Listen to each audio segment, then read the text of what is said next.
maire ñi nga xam ne ñoo leen di toogal ci gox ak goxaat yi di ñaan yàlla rek niñ ko tàmbalee ñu jeexalee ko ci jàmm ak salaam ñi war a gañe ñu delluwaat ci altine gi niñ ko tàmm defee gannaaw élection bu amee ñëpp dem liggéeyi waat la vie va continuer mais lu bëri nag dina am ci coppite parce que am na ñoo xam ne dinañ toog ci kanam dinañ ko waxtaan laata may nuyu Babacar rapidement ma dem jëli Barthélémy Ngom bala mu ñëw rëcci Barthélémy mi ngi diwaanu Mbaaw Barthélémy maa ngi lay nuyu.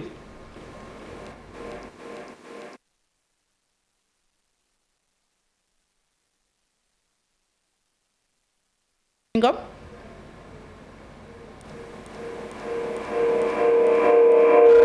ay dafa mel ni problème retour la ñu am le temps que ñu koy régler ñu jox kàddu Babacar Ba bu forum du justiciable muy un collaborateur bu ñuy di ànd ak moom rawatina élection Pape Abdoulaye Der di am ak moom ay plateau yu am solo Babacar maa ngi lay nuyu. maa ngi lay fay soxna Fati. di nuyu Abdoulaye Der. di am mbégte di ñëw ci plateau bi di wax ni que ni Fatick laa jóge nii. donc mënuma woon ñàkk bañ a teew ci plateau bi. parce que Der moo ngi koy wax léegi. xam nga dafa am ay moments yoo xam ni c'est des moments vraiment importants. dans la vie d'une nation. donc moo tax j'ai tout fait pour fekkee plateau bi. très bien donc di ñaan rek lépp loo xam ni wax nañ ko fi mu nekk njëriñu askan bi. kon Fatick nga voté. waaw fa laa voté. aywa comme nettali ñu bëccëgu suba gi tey Fatick foofu scrutin bi naka la fa demee. waaw mun naa wax ni Fatick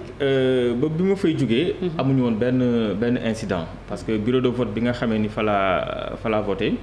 bi ñu demee gis naa effectivement que ni li ma njëkk a remarqué li ma njëkk a frappé mooy nit ñi dañu voté en masse. donc j'ai vu que ni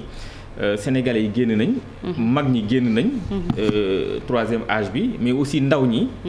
génn nañ massivement. donc ñu voté donc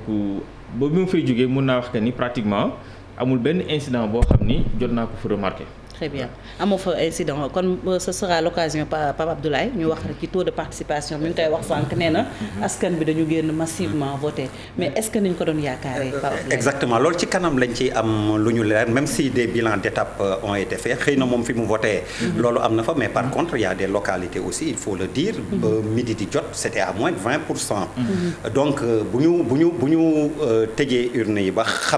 xayma dina am solo lool ci jàngat effectivement bi ñuy def ci taux de participation bi ndax askan wi kole na dëggantaan ba léegi ci seen ay politique ndax kole nañ ba léegi bu baax ci élection gox-goxaat yi nga xam ni jàpp naa ni dafa am solo contrairement à ce que certains peuvent penser souvent da ngay dégg ñu naan est-ce que maire yi day développer localité wala yu demee noonu mais faat yi nit ñi dañuy fàtt ni première légitimité en démocratie mooy ñu fal la et fal la fan au plan local yow booy aspirer à être premier ministre président te ñi nga dëkkal wóoluwuñ la wala xamuñu la fa mais sa avenir politique lan la. donc ça commence au plan local. voilà Pape Abdoulaye dafa mel ni son bi dafa am tuuti jafe-jafe le temps que ñu ci indi saafara ñu dem ca diwaanu Ziguinchor Benoît Sambou candidat bu Benno Bokk Yaakaar foofee ca Ziguinchor moom mu sàkku rek nag ci électeurs yi ñu amal li des ci wot gi da duñu am benn jafe-jafe dañu koy teewlu ak Boubacar Diassé ak Lamine Mandian ñoo toogal groupe Futurs Médias ci bët Saalum réew mi.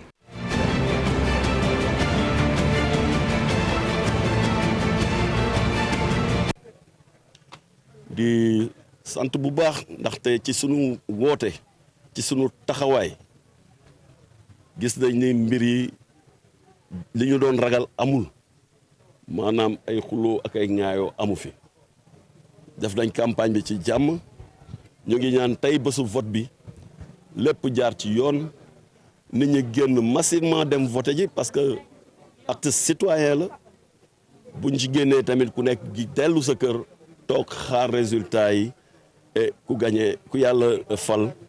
ñu ànd ak yow liggéey dem nañ ci nit ñi présenté nañ leen Ziguinchor bu bees ñu ngay njort ni nit ñi déglu nañ ñu nangul nañ ñu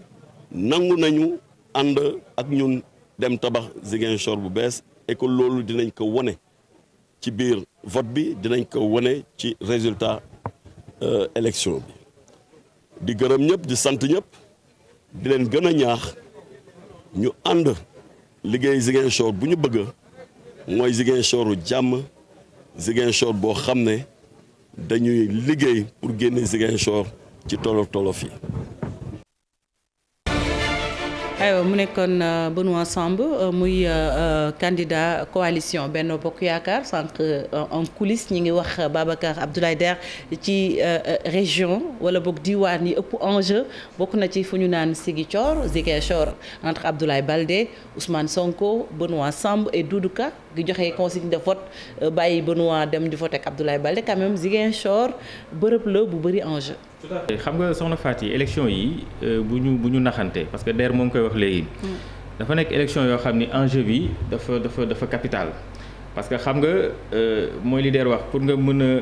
saytu pour nga mën a laaj jongante. ci lu mel ni élection présidentielle. au plan national.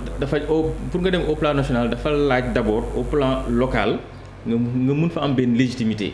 alors boo xoolee tey Ziguinchor. li fa cas bi lu tax mu xaw a mu am particularité. dafa am candidat bu fa nekk boo xam ni ku ci mel ni Ousmane Sonko bëgg a laaj baatu réew mi pour nekk président de la République. alors day am enjeu boo xam ne tey bu fekkente ni moom tey dafa lajji nekkul maire donc am na yeneen enjeu yoo xam ni daf koy jur donc moo tax également mu nekk benn enjeu bu déterminant. mais aussi ci côté pouvoir bi ñoom tey je sais que ni lu ñu mën a def. ba mun a téye Ziguinchor mu bañ a dem ci loxo candidat bu mel ni Ousmane Sonko ils vont le faire donc au début gis nañ que ni y avait Benoît Sambou y avait Abdoulaye Baldé y avait Ousmane Sonko mais au dernier moment on a vu que les partisans de Doudou Ka ils ont donné Doudou Ka en personne il a donné des consignes de vote à ses militants pour que ñu mun a dem jàppale ki nga xam tey moom mooy Abdoulaye Baldé. donc ça veut dire que effectivement que ni ñoom du côté de la mouvance présidentielle lépp lu ñu mën a def rek ba nga xamee ni tey. mairie bi ka fay toog du doon ñi nga xam ne tey dañuy jóge ci yeewu askan bi donc ils vont le faire donc enjeux yi encore une fois de plus jarul ñuy naxante c'est des enjeux yoo xam ni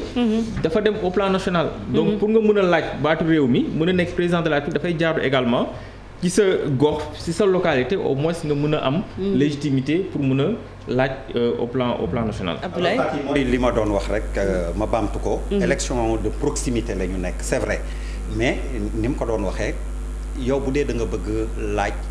baatu askan Sénégal yëpp. te ñi nga dëkkal soit xamuñu la wala wóoluwuñ la ça pose problème. donc fa la importance su gagner local yi nekk ku ci nekk candidat nga nekk ci nguur gi comme nga nekk ci opposition bi. d'ailleurs ñi ngi wax le cas de Ziguinchor mais foofu aussi ak ailleurs. il y a des ministres yoo xam ni pour man ils mettent actuellement leur place. en jeu. Parce qu'il y a une jurisprudence qu'il faut rappeler sous Macky Sall, jurisprudence Mimi Touré, qui a perdu Grand Yoff et qui a perdu sa place au gouvernement. Donc de ce fait, tous les ministres et DG yi nga xam ne tey ñi jouer leur poste. Exactement, mais le prochain gouvernement beneen enjeu ngi noonu. On parle du retour du premier ministre. OK, premier ministre bi. Imaginez quelqu'un qui est premier ministrable, mais tey si sa gox ni ma koy waxee. mënoo fa gagner. Très bien amatoo légitimité wala dootoo am légitimité ou jiite gouvernement. Très bien ñu dem Parcelles Assainies Pape Abdoulaye Der fekki fa Pape Fara Ñing moo ñu fa toogal Pape Fara. Faty maa ngi lay nuyu. di nuyu di nuyu ñi nga àndal ak foofu nga nekk ci diwaan boobu bile Parcelles Assainies itam gisoon nañ ne bëri woon na coow ci campagne bi moom tamit rawatina surtout biir Benno Bokk Yaakaar naka la vote bi demee tey. jamono ji am nay coow yu métti yu fi am ci école bi unité 19 ak école 11 fële ci école 14 tamit ñu yéex a commencé naka noonu ci école 8 ñu yéex a commencé mais école 19 bi ñu nekkal. dafa am candidat boo xam ne dañoo taxaw ak moom jàpp na ne 8h ba ñu commencé ba 13h am na ci bureau de vote yoo xam ne ay bulletins am nekkuñu fa te loolu nag da ko indil préjudice moom la ñu janal nii mu nekk Ibrahima Diop moom mooy candidat bi Ibrahima yow tey jii lan nga remarqué tey bi nga ñëwee fii nga xam ne moo nekk ci centre bi. waaw centre bi moom mooy sama centre de vote fii laay voté man Ibrahima Diop 19 laa dëkk biñ ñëwee dañu ñëw voté sunu bureau de vote gis naa fa samay bulletin sunu mandataire tamit mi ngi fi woon si suba moom nag gan la ci mbir mi ndax yàggul si wàllu mandation daf formé woon nañ ko ci waaye dañoo dem ba 14h ñu constaté bureau 10 bi que ni man samay bulletin nekku fa. loolu biñ ko constaté tamit am na ay témoins ndax ñëpp ñi nga xamante ne ñi ngi fa tey di siéger firndeel nañu ni samay bulletin bokk gis-gis nekkuñu ci bureau de vote numéro 10 ñu interpellé ci président bi xamal ko indi waa sécurité ñu ñëpp ñëw taxaw ñu arrêté woon vote bi ba dugal nañ fa léegi bulletin waaye booy xool 8h30 ba 15h ñuy doog a constater une absence je pense que ce bureau de vote war na am loo xamante mooy tudd annulation kon dinaa def recours par rapport à ce bureau de vote parce que nag li fa am porte na ma préjudice te lu mel ni mi ngi bëgg a bëri Parcelles Assainies ndax unité 11 tamit lu mel noonu am na fa ba plénipotentiaire bi li tax ma ñëw fii sama plénipotentiaire présentement mi ngi unité 11 foofu tamit si benn bureau aw ma numéro bureau bi waaye foofu tamit samay bulletins nekkuñu fa kon mu mel ne xeex bi 12 candidats 12 bulletins benn bulletin rek di manqué ci ay bureau de vote ça veut tout dire kon nag ñun lépp lu nga xam ne tamit wàllu yoon la te yoon may ñu ko dinañ ci taxaw. voilà mu ngi noonu Fati kooku mooy Ibrahima Diop moom mooy candidat bu bokk gis-gis fii ay bulletin daal ci yenn bureau de vote nekkuñu fa moom neen di def rek indi woon na fi coow nag xët-xët bu métti xawoon na fee am fii jàppal bàyyil waaye jàmm mujj na dellu si moom ñëw na mu ngi am ñu ngi waxtaan ñi ci opposition ñu ngi koy jàppale ñëw ànd naag militant am xëy na loolu dina ko seet Parcelles daal bëri nay jafe-jafe ndax 14 presque 2 heures de temps de retard fële ca 8 ki nga xam ne 9 heures et quelque la ñu commencé fii tamit yenn bureau de vote yi dañuy manqué wala ñu jaawale sax yoo xam ne Grand Yoff lay jóge ñu indi ko fii ci Parcelles jamono ji daal mu ngi nii nit ñi ñu ngi ñëw rush bi nag am na fi yaa ngi gis bu baax a baax ñi nga xam ne ñoom ñooy votant yi ci maanaam terrain bi ñoom ñëpp ñu ngi ñëw di dugg ci seen bureau de vote yi di ñëw ci calme nag ci jàmm maanaam incident yooyu nga xam ne ñoom ñoo fa am jamono ji daal loolu lañ fi mën a jàppagum fii ci Parcelles mbir yi métti na mais nag ñu ngi dem ndànk-ndànk Ibrahima Diop nag neen dina def recours ndax moom rek lay bulletin di manqué. très bien aywa Pape Abdoulaye. oui laaj ko rek Pape Fara gannaaw bi mu la nuyoo. xanaa laaj la ndax déjà du ñu envisager yokk foofu heure bi nga xam ni ci lañ naat tëj bureau de vote yi normalement c'est 18h mais comme am na incident yu mel noonu ak aussi ay yéexte plus de 2 heures de temps. est-ce que envisager wu ñu yokk heure bi nga xam ni moom la ñu naat tëj bureau de vote yi ndax amoo ci xibaar. normalement loolu dinañ ci tenir compte mais dinaa dugg laaj président yi mais xam nga 2 heures de temps buñ ko amee absent dinañ ko dabuwaat ca ginnaaw ak tamit yi nu mel nii loolu daal Pape Abdoulaye mooy tension bi nga xam ne doy na waa fii mais je crois que 2 heures de temps de retard fële ca 14 loolu dinañ ko daal di yokk rattrapé ndax buñ fi jógee dinañ fa dem mais fii nii moom tamit moom coow li ba léegi ndax waa bokk gis-gis yi nee nañ luy tukkee ci bureau de vote numéro 10 ñoom duñ ko nangu soit que dinañ def recours wala dañ koy annulé woon nañ takk der yi bañ taxawoon après ñuy doog a indi di bureau de vote yi mais 8 heures ba 15 heures day nekk loo xam ne lu xaw a doy waar mais yokkute bi moom dina fa am fii moom vote bi parce que ca 8 9 heures la ñu commencé feneen 2 heures de temps après fii tamit incident yi fi am je crois que vote bi dina dem ba 19 heures ba 20 heures loolu lépp dinañ ko suivre incha allah. jërëjëf Pape Fara ñu sant la bu baax. Merci également équipe technique bi nekk ci ginnaaw avec le dispositif quand même bu am solo bi nga xam ne jël nañ ko mu tax ngeen mën a dund en direct li xew ci bureau de vote yi ak nga xam ne ñoom ñooy votants yi dañuy jógee Parcelles Assainies ni mu ko waxee coow amoon na ci campagne bi coow am na ci scrutin bi fekki fa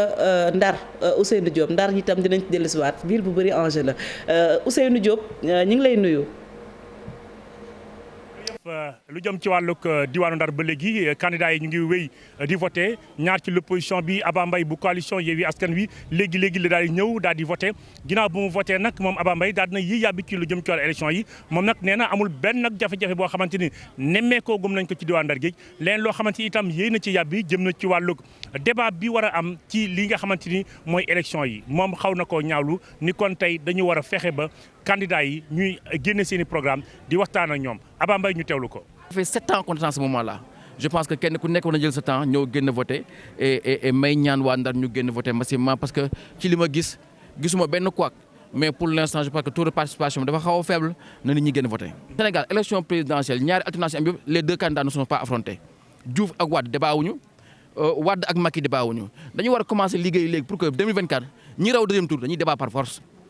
Et au niveau local aussi bu élection amee foog mu am dynamique foog mu am débat parce que le maire est élu au suffrage universel direct. ginnaaw Aba Mbaye kii di Moussa Diop coalition gox yu bees yi moo ko jiite ñëw na itam ci école Soukeyna Konaré moom it fii la voté mook Aba Mbaye yëpp moom nag mu ngay ñaan askan wi ñu teel a génn parce que li ñu gis Ndar mooy affluence bi daan am ren jilee amagul Moussa Diop ñu teewlu ko. candidat yi amoon nañu lu tolloog fukki fan ak juróom pour mën a wax ak doomi Ndar yi. wax nañu ak doomi Ndar yi ñëpp dégg nañu seeni programme léegi nag ci doomi Ndar yi la des ñun candidats yi dañu war a noppi dem toog déglu leen ñoom ñu wax ñoom nag ñoom ñooy xool ki ñu jàpp ni moom la ñu gën a wóolu ci dëkk bi ñu dénk ko. kon mi ngi noonu diwaan Ndar géej moom candidat yi ñu ngi veille di voté Aba Mbaye Moussa Diop fii ci Soukeyna Konaré la ñu voté léegi ñoom nag àddu nañ ci wàllu élection yi. Ousseynou Diop doon àddoo ca école ba ñu dippee soxna Soukeyna Konaré mu wax ci kilifa yi woo doomu Ndar yi ñu génn voté mais laata loolu ñu dellu Parcelles Assainies gis quand même li fa xew c'est regrettable maa ngi koy wax sànq ci njëlbeen gi naan quand même campagne bi bëri woon na coow mais tey itam jour scrutin bi mënuñu ne incident amul parce que démarré avec 2 heures de retard bu ñu yokkul heure bi fermeture bi mën na indi jafe-jafe. non loolu moom soxna Faty il faut le dire ça moom c'est inadmissible et je pense que boo xoolee même au niveau de la société civile avant ñu doon dem ci élection yi on avait alerté sur ces cas-là on avait même invité le ministre en charge de l'organisation des élections pour que ñu jël seen bépp matuwaay bépp jumtukaay boo xam ni dinañ def de telle sorte que jour élection bi du am benn couac du am benn manquement mais li xew Parcelles c'est inadmissible 8 heures ba 13 heures loolu je pense que ni Abdoulaye Der xel mënu ko nangu loolu xel mënu ko nangu wax na léegi mbirum recours il a parfaitement raison parce que aussi loolu yoon ma ko may mais je pense que ni avant sax ñuy dem ci recours yi war nañ mën a autoriser également que ñu mën a prolonger li nga xam tey moom mooy heure bi te loolu aussi bu ñu saisiree ñi nga xam tey ñoom la yoon jox sañ-sañ boobu soit muy le gouverneur muy le préfet mën nañ jël benn arrêté ñu décider ne tel bureau de vote dafa am ay situation yoo xam tey jaadu na ñu mën a prolonger li nga xam tey moom mooy heure bi pour mën a permettre injustice bi nga xam ne ñu moom dal na ci kawam ñu mën ko réparer. rawatina Babacar bu ñu ko jaaralee ci Sénat ñoom Doudou Ndir ñu gën a appuyer. ndax man dégg naa ko ci médias yi. le premier point bi mu def bilan à mi-journée. il disait qu'à 90% ça se passe bien. mais 10% yi des comme ni nga wax. moo dul yoon. et surtout 8 heures ba 13 heures. fu ñu war a jooyanti. vraiment xaj na ci. waroon nañ ko def avant. ñu koy sax siiwal mais comme am na comme ni nga wax ñu jéem a seet naka lañ koy rectifier pendant qu'il est temps sinon les recours et les voies de droit ne manquent pas ñu def ko parce que genre Pape Abdoulaye Der gi bëgg a voter après bu fekkee ne centre ku mel noonu du la arranger parce que am na ñoo xam ne après midi bi la ñuy dem exactement parce que ni ngay wax am na dans des coins comme Ousseynou Diop li ma la doon wax rek am na coins yoo xam ne xëy na mobilisation bi n'est pas au rendez-vous mais am na coins yoo xam ni mobiliser nañ man am na ko ma ne école 5 suma juumul amitié mi ngi rang depuis 11 heures ça veut dire que oui il y a de l'affluence man bi ma demee école ex-école Woré nga xam ne léegi neneen la tudd Sacré-Cœur affluence bi dafa bëri ba j'ai préféré ñëw liggéey si après je vais ma échapper wu avant fermeture entre 17 et 18 heures daw voté ji parce que y avait du monde effectivement am na dans des localités yoo xam ni la mobilisation est là mais il y a d'autres localités ni ma la wax à mi-journée on estimait à moins de 20% le taux de participation donc mais dafa am benn fait aussi bu ñu signalé woon par exemple ci bureau de vote yi xam nga nit ñi d'habitude li ñu gis mooy da ngay ñëw nga rang mais daf ci am bureau de vote yoo xam ni il paraît que dañu établir liste maanaam boo ñëwee da ngay bind ci liste bi après ñu def appel loolu man gis naa ko donc loolu ñun en fait on se dit que mun na am benn dose de subjectivité ci naka parce que tey boo jëlee nit nga teg ko ci benn buntu bureau de vote ne ko muy bind ay nom di bind ay tur loolu mun na am. Est-ce que c'est une procédure normale? Non, c'est pas une procédure normale. Parce que peut-être ñoom xëy na en termes d'organisation il se dit que ni lii parce que Fatick bi ma demee Fatick man bureau bi ma dem gis naa ñaari bureau yoo xam ni liste lañu établir. Déjà sax waa ji doon def liste bi je me suis approché de lui ne ko lii je ne pense pas que mu nekk loo xam lu jaadu la. parce que bu dee bu ñu permettre nit muy bind. tey mun nga ñëw nga bind sa xarit wala nga bind sa loolu. donc li jaadu man ma jàpp que ni mooy nañu respecter def retour à l'orthodoxie nañ doon def. boo ñëwee ñu respecter rang yi ak lu rang bi gudd man pour man loolu moo gën a am. peut-être ce qu'il faut rappeler également Fati c'est que dans certaines localités on va voter 3 fois am na ñoo xam ne dañuy communal. ak dep voilà Thiès Rufisque ak Kër Massar c'est 3 fois ñetti yoon la nit ñi di sànni seeni xob. ci ñeneen ñi ñaari yoon la. départ commune bi ak ville bi. donc ñu bàyyi ci xel je pense que c'est important. xëy na mën na yéexal processus bi. mais ñi koy def tàmm nañ ko. je pense que war nañu mën a voter rapidement scrutin bi dans la plupart des endroits en tout cas heure bi ñu wax ni moom la war a jeex mu jeex ko. ñu mën a wàññ ci jàmm et puis mu teel a leer daal. très bien Babacar ñu des ci incident yi su weesoo li Pape Fara ñi nga wax ni moo xew Parcelles Assainies yéen ndax am ngeen ay écho ci yeneen diwaan yu nekk ci réew bi yoo xam ne ñoom tamit am nañu ay problème am na ay écho yu ñu jot a jot parce que incident bi yëpp boo xoolee li ko waral mooy manquement yi am par rapport ak installation matériel bi soit da ngay ñëw nga dugg ci benn bureau de vote gis que say bulletin nekk fa wala nga ñëw ci benn bureau de vote ñu yéex a indi matériel bi te xam nga nag bureau yi léegi que muy mouvance présidentielle que muy opposition kenn ku ci nekk am nga fa ay représentants donc du coup seen représentants yi bu ñu gisee que ni manquement am na le plus souvent dañuy interpeller ki nga xam tey moom mooy président bureau de vote bi donc incident bi ñu mën a wax peut-être nekkul incident boo xam ni violence boo xam ni peut-être sànnante xeer la wala jàppante mais incident bi c'est plutôt par rapport ak manquement yi nga xam ne tey yenn candidats yi ñoo ngi koy nemmeeku ci seen gox-goxaat yi nga xam ni fa la ñuy voter très bien voilà donc loolu aussi je pense que ni comme ni ko Der waxee léegi le président Sénat war nañ mën a gaaw joyanti xool bërëb yi nga xam ni matériel ba dafa xaw a sooxe. ñu xool naka la ñuy def bu mun ko joyanti. très bien sànq ñu ngi évoqué le cas de Ziguinchor Ousseynou wax na sànq Saint-Louis Soukeyna Konaré bi mu taxawoon quand même am na ay responsables yu woo doomu Ndar yi ñu génn voter. peut-être on va me dire que rien n'est encore joué. mais Ndar Pape Abdoulaye ak enjeu yi mu am professeur Mary Teuw Niane d'un côté le ministre Mansour Faye ak ñeneen ñi ci biir quand même Saint-Louis on s'attendait quand même à beneen engouement boo xam ne bon peut-être rien n'est encore joué mais Saint-Louis ça peut être la déception pour ça. moo tax man doon wax taux de participation bi bu ñu demee ba si kanam. ba mu gën a leer dina am loo xam ni dinañ ko ci mën a jàngat mais ni ngay wax je vais revenir à Saint-Louis localité à enjeu mënuñu ko bañ. dafay am localité yoo xam ni ay gox yoo xam ni. ñooy gën a fës. ndax lan ñi fa nekk. voilà baal ma Barthélémy bi dafa mel ni ñëw na. Ngom suñu paree ñu delluwaat Ndar Barthélémy. oui Fati. maa ngi lay nuyu di la ziar. ok ñu ngi delloo ziar bu baax a baax Fati Dieng di Papa Abdoulaye Der. ñu ngi diwaanu Mbao scrutin bi foofu naka la demee lan nga ñu mën a jox ci information à 15h45 minutes. waaw à 15h47 jàppale ne affluence bi daanaka xëy na heure añ bi moo tax mu xaw a wàññeeku mais depuis ce matin bureau de vote yi amoon na affluence bu bari sax pratiquement il y avait pas beaucoup de soucis jusqu'à l'heure bi may jógee ci bureau école Mour Seck ci centre de vote boobule il y avait pas beaucoup de problèmes gars yaa ngi doon voter normalement alors le maire sortant Abdoulaye Pouye xam nga léegi ci wàllu Sénégal la nekk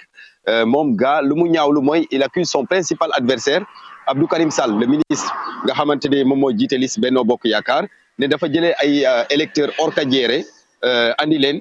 fii ci Mbao ngir ñu voter loolu nag personnellement mu ne duñu ko nangu te duñu ko seetaan ba tax na mu interpeller autorités yi à ce que ñu jël ci ay responsabilités Abdou Karim Sall également ba mu ñëwee voter ba pare interpeller nañ ko ci moom en personne mu ne dëkk orkadiéré teewul nga voter Mbao parce que moom rek preuve la ci parce que moom orkadiéré la rek aujourd'hui moom mooy candidat Benno Bokk Yaakaar fii ci Mbao dafa jàpp ne daal loolu du souci wëlbatiku ne Abdoulaye Pouye xëy na dafa jàpp ne perdre na élection yi ba pare moo tax muy yuuxu ne daal transfert d'électeur daa am moom ci boppam Abdoulaye Pouye ki nga xamante ne moo di Abdou Karim Sall wëlbatiku na tuumaal ko ne moom itam dafa jëlee ay électeurs xaw ma caaroy indi leen dugal leen ci ay car andi leen donc si confusion boobu la ñu nekk ba tax na sax bi Abdou Karim Sall voté ba pare tête de liste Benno Bokk Yaakaar affaire bi awoon na xëccoo fii ba mu andi woon benn problème bu ndaw ba gendarmerie sax am na ñetti nit yoo xamante ne interpellé nañ leen dugal leen seen fourgonnette bi donc situation boobu la ñu nekk nii mais ba fii lépp a ngi dem dans le calme affluence bi wàññeeku na xëy na après midi bi dinañ yokku laata bureau de vote yi di tëj. Bart avant ñu lay bàyyi peut-être nga defal ñu ko benn résumé en séeréer ndax am na ñuy seetaan tey di xaar loolu Barthélémy xam naa ñun moom duñ comprendre lu bëri dinañ wéyee rek di wax jokkoo njël à part ndax su passé loolu xamuñu ci leneen lu bëri. am lu bëri de. ko ci kàllaama séeréer.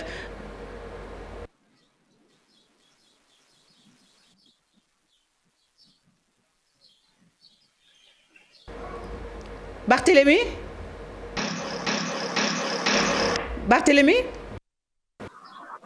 oui Fati ñu ko rek en quelques mots ci kàllaama séeréer quand même pour communauté séeréer bi ñuy seetaan juste un clin d'œil. Voilà d'accord o fogole gannaaw fati simnama nuun simna Ablaye Der fene no plateau fe ke layoguma xator élection fe andoona yee ten na xewa meeke a Mbao effectivement ye i inora maaga xator no centre de vote ke andoona yee i ɓeera maaga fop daanaka jegee problème alors problème fe jeg'ina meen le matin maire sortant fe ten ref Ablaye Pouy a fog na wàllu Sénégal ten ka voté ba pare ye ta fi'a déclaration a lay Abdou Karim Sall fe refna adversaire fe ten mene na Mbao e ka xotit électeur orka jere a ɓisiida den Mbao pour de mbote kaaga da lay jamkiran ba taxa te lay autorité ke daal fada njang ten responsabilité den Abdou Karim Sall aussi le ministre Abdou Karim Sall andoona yee ten ref tête de liste Benno Bokk Yaakaar meke na Mbao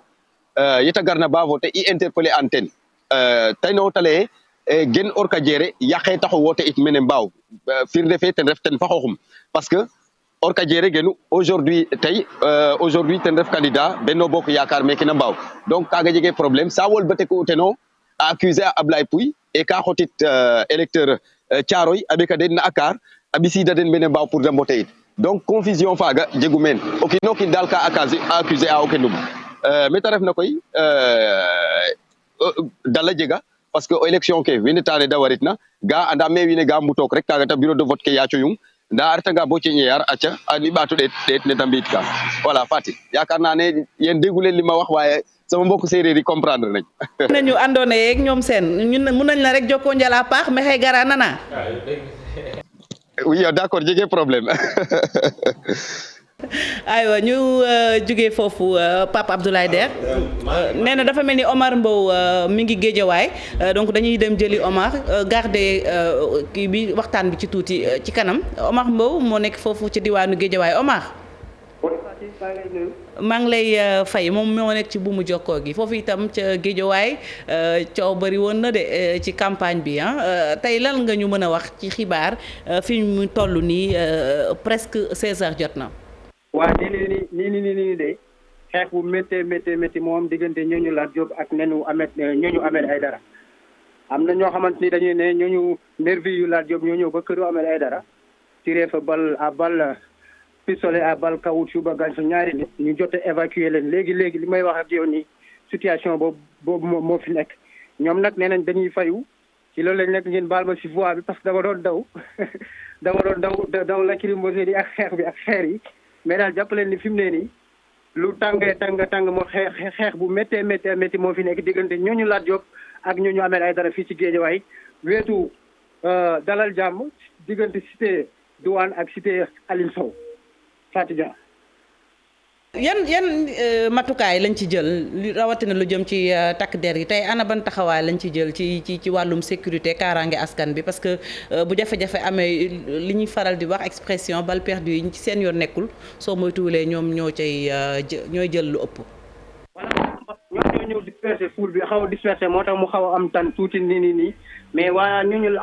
Ahmed Aïdara ñoom nee nañu faale wuñu takk der yi dañuy fayu par force dem nañu sax ba commencé repousser ñooñu Lat Diop bi ci endroit bi ma la wax instant yi ni nag policiers yi ñoo ngi fi ñoo ngi jéem a calmer mais gars yi ba léegi dañoo bañ ne dañuy fayu par force. Omar Mbow ñu jaajëfal la bu baax Géejawaay daanaka ñaari téeméeri junni électeurs ñoo fa nekk ndax ñu ngi ci tubaab 196 038 daanaka li ko manqué ñaari téeméeri junni bariwul mu ngi noonu quand même une situation Pape Abdoulaye Der regrettable mais li xew ci campagne bi ñu bëri mbir mi bettu leen woon. ñu denc kon tuuti ndar dem ñu denc ndar parce que lii mooy actualité bi suñu paree ñu dem ndar ak Mbaaw alors Faty man dama gëm benn yëf kaay ma jiite leen jarul xeex jarul xuloo dëgg la bu la gaa yi wóoloo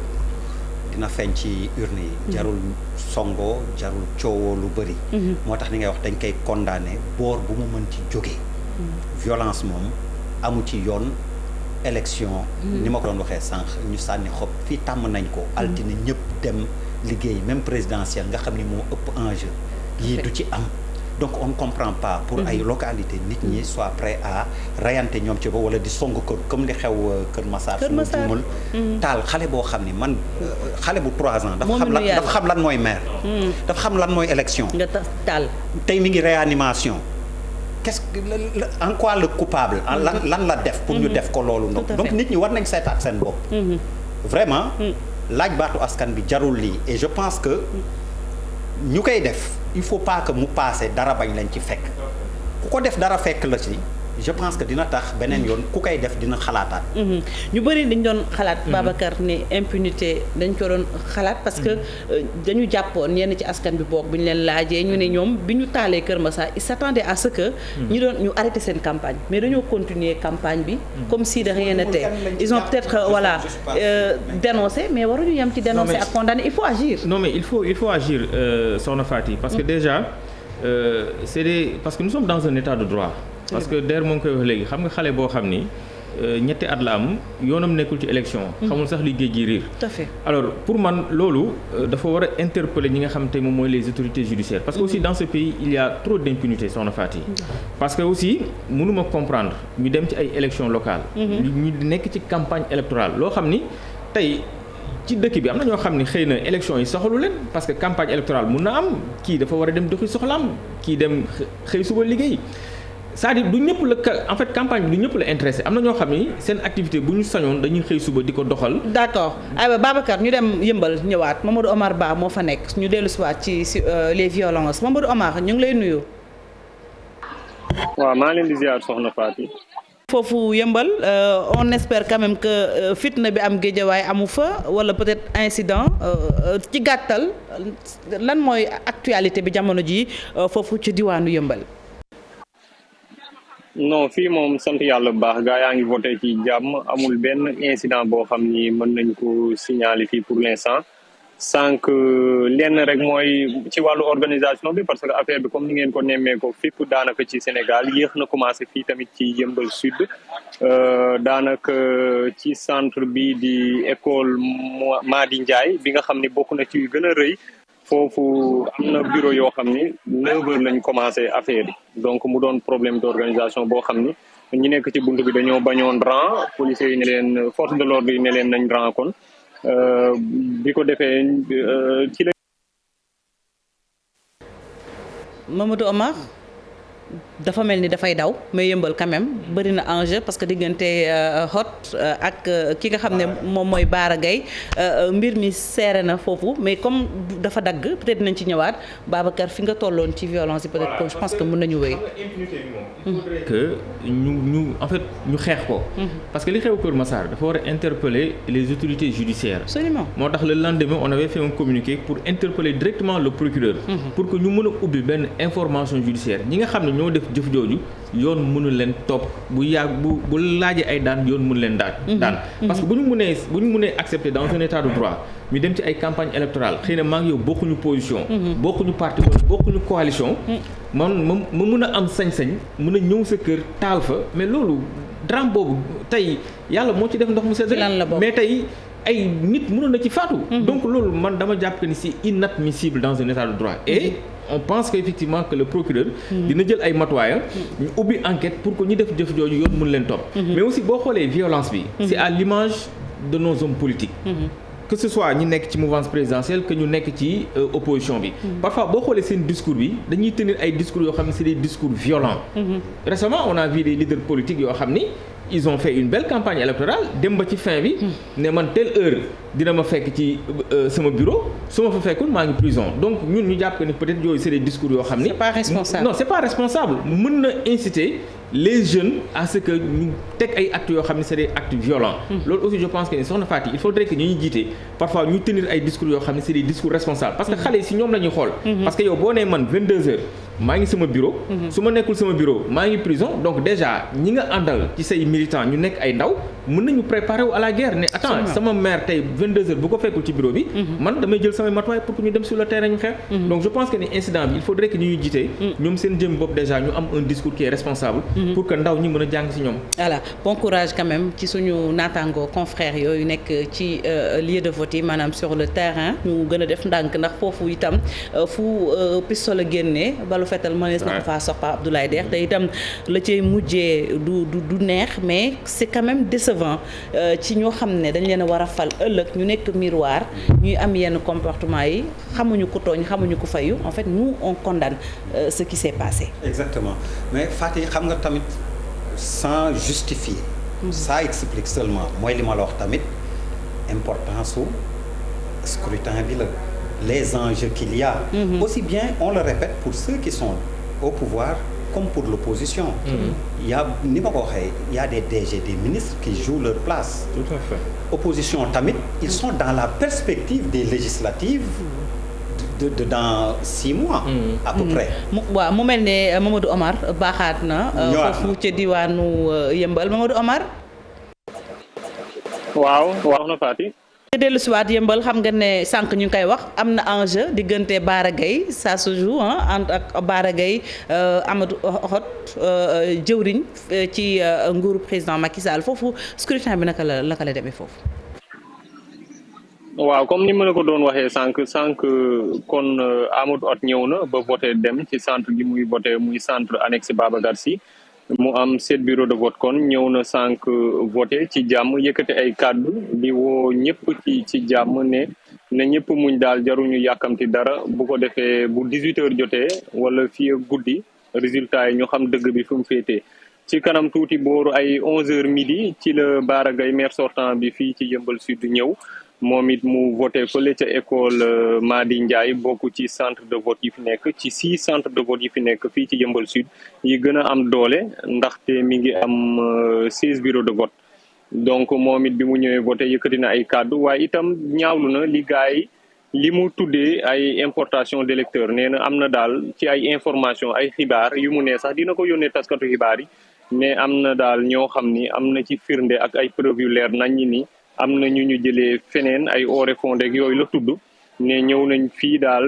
di fi voté Yeumbeul Sud te dëkkuñ fi te nee na loolu dinañ ko bañ ndaxte képp ku voté bu mu ñibbi na taxaw foofu waral ba jamono ji may àddoo école Madi Ndiaye bi ma jógee sànq sax am na ndaw yu bëri yoo xam ni donte ni voté nañ sax donte ni sax takk der yi teg nañ ay barrières ci koñ yi xam nga Yeumbeul Sud yaatuwul teg nañ ko ay barrières waaye ndaw yi daal ñi ngi foofu taxaw ba sànq sax bi takk der ñi ngi doon wàcc teg seeni grenade lacrymogène di xaar donc situation boobu moo fi nekk sànq tamit gis nañ benn maire daanu ci rang yi xam naa naaj bee tàng parce que foofu tamit ba tey ci centre école Madi Ndiaye personne 3e âge yi daal prendre luñ leen en compte sànq ci rang yi dañ leen di bàyyi ñu rang ak jigéen ñu wéru ñëpp bàyyi leen ñu rang ba ñu agsi ñu doog a voté xaw ma nag ndax réglé nañ ko diggante bi ma fay jógee sànq mais sànq daal am na maire bu fa daanu woon voilà bañ may ko ndox ba mu ximmali ko waaye métti woon na trop ndaxte naaj bi tàng na engouement bi nag gis nañ ko fii comme ni ngeen koy gisee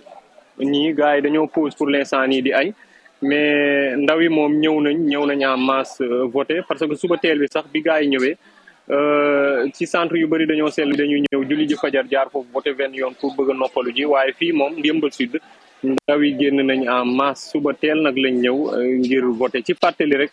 5 listes ñoo fi nekk bu Yewwi Askan Wi comme niñ ko waxee Yewwi Askan Wi mi nga xam ni Bara Gaye maire sortant bi moo ko fi représenté Benno Bokk Yaakaar Amadou Hott enjeu bi ci diggante ñoom ñaar la am na tamit yeneen liste gëm sa bopp ànd nawle ak wàllu Sénégal mi nga xam ni Massamba Gueye di secrétaire général bu section PDS fii ci Yeumbeul Sud moo leen fi toogal lenn daal la gars yi di nakarlu muy yéex bi affaire bi moom yéex na lool parce que merci beaucoup merci beaucoup Mamadou Omar Ba dinañ la lambaat ci kanam nga résumé ñu ko en pulaar ni ñu koy defee ci yeneen kàllaama yi ci réew mi ñu dem rapidement Mermoz fekki fa Alhassane Ba ndax xam ngeen ne Barthélémy Diaz bokk ci candidat yi moom it foofu lay voté mu mel ni Barthélémy le temps que ñuy jot Alhassane rapidement par Abdoulaye Der Babacar Ba transfert d'électeurs dégg naa ko fi ñaari yoon Yëmbal ak Mbaaw ñoom Ziguinchor mais sànq suñu ñaari natango yu dugg ñoom ñëpp wax nañ ko muy Barthélémy wax na ko fële ca Mbaaw Mamadou Omar Ba itam wax na ko foofu ca Yëmbal ñu ne ñenn ñi ñoo joxañ baaraamu tuuma waa ñu fareek nguur gi maanaam waa Benno Bokk Yaakaar ne dañuy indi ay électeurs quand même. waaw loolu moom bu dee lu information boobu lu am la c'est des pratiques qu'il faut vraiment dénoncer parce que pour man les règles du jeu ont été bien définies donc amoon na benn période boo xam ni ku bëgg a changer bureau de vote tu avais la possibilité pour nga mën a def ko donc pour man bu ñu demee nag ba ci veille Alhassane ñëw na ñu làmbaat ko laata ñuy dellu si ci plateau bi Alhassane Ba allo. Alhassane yaa ngi may voilà ñu ngi lay nuyu yaa ngi foofu ci Mermoz Alhassane wàcceel baaraam bi ñu ngi lay dégg bu baax a baax aywa foofu ca Mermoz foofu la Barthélémy Diaz di voté Alhassane xanaa da nga sonn. non Fati toujours d'attaque du ñu sonn un soldat du sonn quoi. da ngaa añagul Alhassane. ci mairie Mermoz Sacré plutôt. Sayer ñaan maire sortant bu Mermoz Sacré-Cœur Barthélémy Diaz di candidat bu Yewwi Askan Wi ville de Dakar waaye itam ci commune bi moom ñëw na sànq à peu près une vingtaine de minutes sama gannaaw ngeen di gis bureau 1 ci lay voté mu ngi ci rang bi fas yéene dugg léegi def li nga xamante ni nag moom mooy wote gi am na ñu ko fi jiitu nag ñi nga xamante ni tey ñu ngi jonganteeg moom fii nii ci commune Mermoz Sacré-Cœur bokk na ci ki nga xamante ni moom mooy Alpha Bayla Gueye moom jaaroon na fi niki sànq ki nga xamante ni ñeneen ñi nga xamante ni également ay candidat lañu fii ci mairie Mermoz Sacré-Cœur jotoon nañ fi ñëw également bokk na ci ci mel ni ay Ndiak Laax moom mi nga xamante ni moom moo jiite coalition gox yu bees waaye également ki nga xamante ni moom mooy Madina Touré moom voté woon na niki suba gis ngeen également électeurs yi Fati li nga xamante ni tag mooy scrutin bi xam nga particularité bi mooy wote ñaari yoon bi moo tax mbir yi xaw a yéex tuuti ñenn ñi dañuy dem ba stressé toog lu yàgg fii ci centre de vote yi ngir mën a amal li nga xamante ni moom mooy seen devoir citoyen loolu nag doon na loo xamante ni tey jii tax na ba scrutin bi xaw a yéex tuuti léeg-léeg rek maa ngi doon xalaat sax ma ne est-ce que 18 heures dana tax justement électeurs yëpp mën a wote comme niñ ko bëggee mais ñu ngi toog di xaar 18 heures moom mooy fermeture bureau de vote yi lu ci mën ci am rek jàppal ne ci centre Mass Massaër Niane 1 bi nii juróom-ñeenti bureau de vote ñoom ñoo fi nekk électeurs yi également ñu ngi koy amal nemmeekuñ fi nag lenn li nga xamante ni ci wàllu fitna la ak yeneen lu dul ci suba li nga xamante ni takk der yi jotoon nañ ko def waaye tey ji lépp jàpp nañ ne dellu na jaar na yoon léegi nag li ci des rek mooy ñu xaar ba Barthélémy Diaz génn bu voté ba noppi ñu recueillir li nga xamante ni moom mooy ay propos am fàttali également Fatick que ni gëm sa bopp muy Bougane Gueye Dany mi ko jiite jaaroon na fi niki léegi rek pour vérifier li nga xamante ni moom mooy déroulement scrutin bi waaye jàpp na ni lépp jaar na yoon moom deful déclaration dem na kon Barthélémy Diaz dañuy xaar mu génn ñu recueillir ses propos ses impressions Alpha Bayla Gueye lenn la ñaawlu Fatick mooy lan mooy transfert d'électeurs yi yaakaar naa ne ñu bëri ñu ngi koy ñaawlu dans le Sénégal ndax élection locale yi ni dañu jàpp ni élection goxaat yi la ki nga xamante ni dafa dëkk ci gox yaakaar naa ni moom moo war a tànn ki nga xamante ni moom mooy koy jiital goxam waaye ñoom dañu jàpp ni ñenn ñi nga xamante ni tey jii nii ñu ngi fii ñëw di voté ñu ngi jóge ci yeneen gox yoo xam ne bokkuñu fi bu ñu wootee ba noppi dañuy dellu ci seen gox yooyu donc dafa mel ni ñoom ñoo tànnal ñi nga xamante ni ñoom ñoo dëkk ci gox yi ni ñoom seen njiit te loolu jàpp nañ ne du lu jaadu ci démocratie du lu jaadu ci li nga xamante ni moom mooy yoon beneen yoon il faut que ñu fexe ba mën a corriger li ni mel bàyyi les élections locales yi ñuy tànn c'est des élections particulières yoo xam ne dafa concerner les électeurs yi nga xam ne ñoom ñoo siège ñoo dëkk ci localité boobu ñu mën a tànn ki nga xamante ni moom la ñu jàpp ni mën na porter le développement de cette localité et je pense que loolu également c'est une chose bu am solo boo xam ne tey jii war nañ cee bàyyi xel bu baax a baax loolu moo nekk la situation dans sa globalité Fatidien fii ci centre Mass Massaër Niane du commune Mermoz Sacré-Cœur nag am na lu toll ci juróom benni centre de vote muy 6 centres de vote jot nañ def le tour mais li ñu nemmeeku yëpp mooy le scrutin mi ngi jaar yoon à part quelques situations yoo xam ne ñu ngi koy nemmeeku ci wàllu fraude yi Fatidien dafa mel ni moom Barthélémy Diaz pare na daanaka li nga xamante ni moom mooy wooteem taskatu xabaar yaa ngi noonu di génn di dem installé wu ji ndax les réactions ci biti lañ koy jël duñ ko jël biir centre bi comme recommandé par les forces de sécurité on a suivi le mot d'ordre xam nga rek comme ñoom ñooy les garants de la sécurité donc ñu mën a tënku ci loolu mais ce qui était plus important également c'est de nous laisser travailler dans la tranquillité ñoom ñu ngi koy amal ci jamono ji ginnaaw bi nga xamante ni ñàkk déggoo amoon na sànq mais li ci mënti am rek xam naa ne Barthélémy Diaz d'un moment à l'autre mu ngi génn bu génnee comme ça ñu mën a jël sa réaction Faty Dieng dégtal ko ñi nga xamante ni ñoom ñooy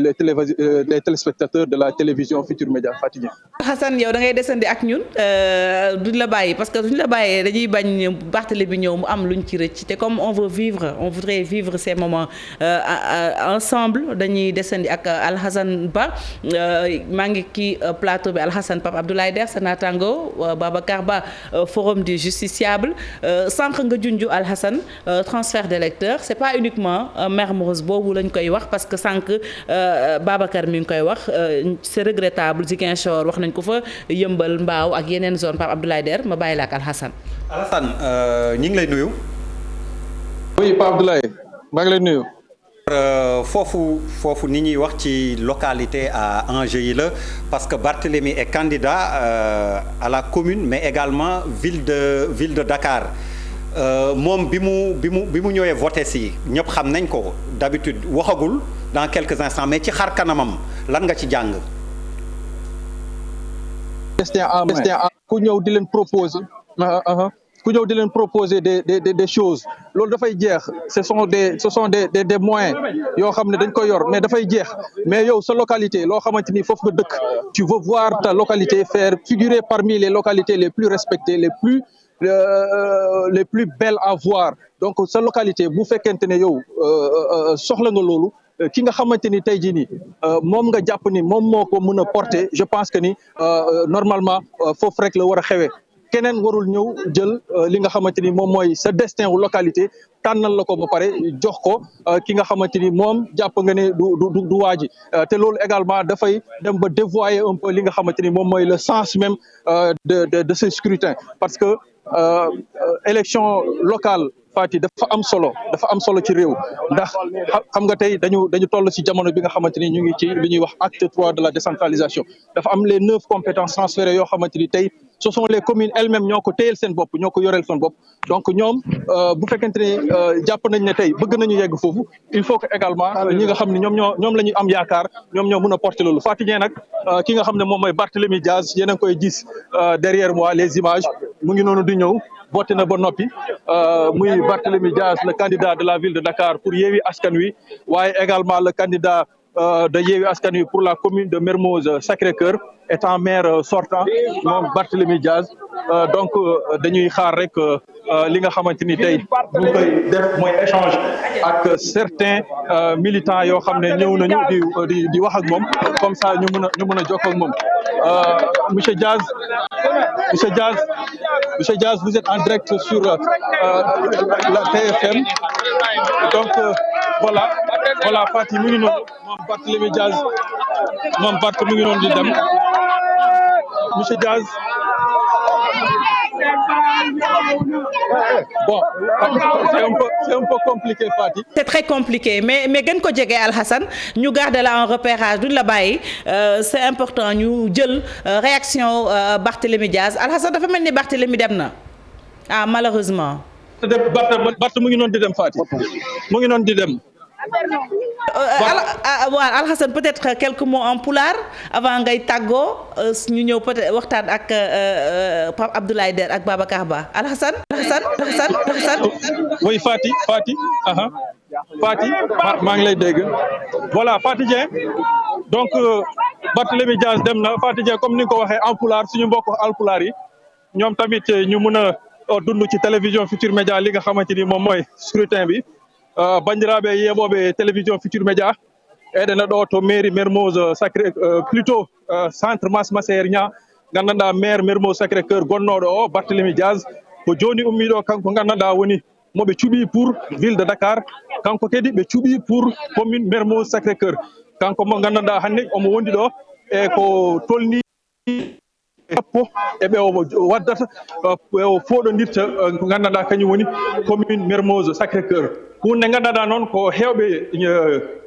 beltaki hen eko faati e ko gandanɗa wote mbaɗoje ɗo ɗe woni ummotoɓe commune aji goɗɗi ɗi walla guure saraji goɗɗi ɗi gara ɗo henne ɓe gadda ɗumen ɓe goota ɗo hen hunde gandanɗa noon hewɓe beltaki hen kono ko faati eko gandanɗa wote ɗe ɓe ko commune ji ɗo henne ko foof nana yaaro no foti yaarude ha heddi nden ɗon toɓɓere gandanɗa hande hewɓe beltaki ko faati ko heddi noon ko fadde tan ha kikiiɗe so Allah jaɓi yimɓe puɗɗo yaltinde ko gandanɗa kañum woni wote ɗe yimɓe ganda hol gañiɗo ɗo hen e commune Mermoz Sacré Cœur gandanɗa ko liste uji nanɗo hen ko wayno Bougane Gueye Dany Gamso Bob ko woni liste uji gandanɗa kadi ko wayno Zator Mbaye kañum woni Benno Bokk Yakar ko mo gandanɗa kadi kañum woni Madina Touré ko miñiraɗo e Aminata Touré gonnoɗo hooreje e gouvernement mo Sénégal kañumne également nanɗo hen fowɗodir nangue tan ko faati e scrutin o fof nana yaara ko no foti yaarude ni hay dara min jiyani ɗo hen ko faati e ko gandanɗa ko nanggodirde walla ko faati noon sona tan ko yettere Allah ene fada tan ha kikiɗe so Allah jaaɓi donc Faty Dieng je disais tout simplement ce que j'avais résumé en wolof ce que j'avais dit en wolof moom laa doon résumé en pulaar pour dire tout simplement que ni dañuy xaar ba 18h ñu fermer les bureaux de vote comme ça on va procéder dépouillement bi ñu xam exactement mairie Mermoz Sacré-Cœur nga xam ne dafa bokk ci mairie enjeu yi ñu doon tudd ndax jongante yi fii nii dafa nekk jongante yi nga xamante ni justement dañu jàpp ni ay jongante yu décisif la. aywa Alhassane. ci tukkee rek dafay déterminant Faty Dieng. aywa Alhassane on jaaraama hañana wonde a jaaraama. jëf Alhassane Ba un travail remarquable hein. li mooy Sénégal sànq nga ni Barthélémy tënkal ñu ci séeréer. waaw di yoon Alsaan Sénégal mu ngi noonu et puis benn bopp la kenn mënu ko xar ñaar et quand on dit miroir je pense que kenn ku nekk war nga ci gis sa bopp li mooy télévision Futurs Médias mais quand même la réaction de Barth. est-ce que boobu lañ tàmmoon di gis. am na lecture wala amul jàngat. xam nga man avant ñuy wax mi ngi wax ñiy laam-laamee dina wax du wax lan laa wax Alsaan lan nga jàng tey ci xar kanamam. gis nga ñi ngi koy seen ci image bi nii. Barth bu ñëw noppi la. Barth dafa aju dafa ceeñ ci li xale yi di wax tey. exactement dafa ceeñ ci presse bi. xam nga loolu déjà man maa ngi doon anticiper ban Barth moo ñëw tey. et même choisir de ne pas parler. forme de communication la ça dit beaucoup de choses. parce que ci dernier jour yi tamit gis nañ ni xew tey mu ñëw ne cell. beaucoup de violence. donc beneen Barthélémy la ñu gis tey. lan lay tekki tamit et ñoom it ils ont des états-majors dañuy commencer am ay tendances heure bii nii. lan la yëg ba doxalee nii. indi forme de communication bi. ñun ci kanam xëy na dinañ ci xam dara. mais c'était important de voir. candidat maire de ville bu Dakar pour Yewwi Askan Wi. tey naka la ñëwee et on a vu qu'il a choisi voter jàpp ñàmburam dugg ci otoom dem. daa am benn expression bu ñu tàmm di wax patt bi la maye. tey Barthélémy patt bi la maye. alors qu'il est d'habitude tonitruant. c'est pas gratuit. waaw am na observé na benn calme maintenant nag comme ni ko der waxee peut-être il est en train de se concentrer. parce que xam nga soxna Faty encore une fois de plus élection yi dafa am ay enjeux yoo xam ni c'est vraiment capital. sans que ba léegi der il n'arrête pas de le rappeler. am na si ay ministres yoo xam ni wala yenn DG yoo xam ni seen carrière politique mun naa ni c'est maintenant en jeu. donc c'est des élections. doguma la je répète il y a une jurisprudence désormais Macky Sall. voilà c'est ça. Mimi Touré a perdu à Grand Yoff. dafa génn du gouvernement donc on peut s'attendre à ce que ku perte. et puis ça après ça dafay am remaniement. donc avec le poste premier ministre et tout ça donc c'est des élections yoo xam ni l'enjeu est capital. parce que encore une fois de plus ñu si mel ni ñoom Barth wala ñeneen ñi nga xam ni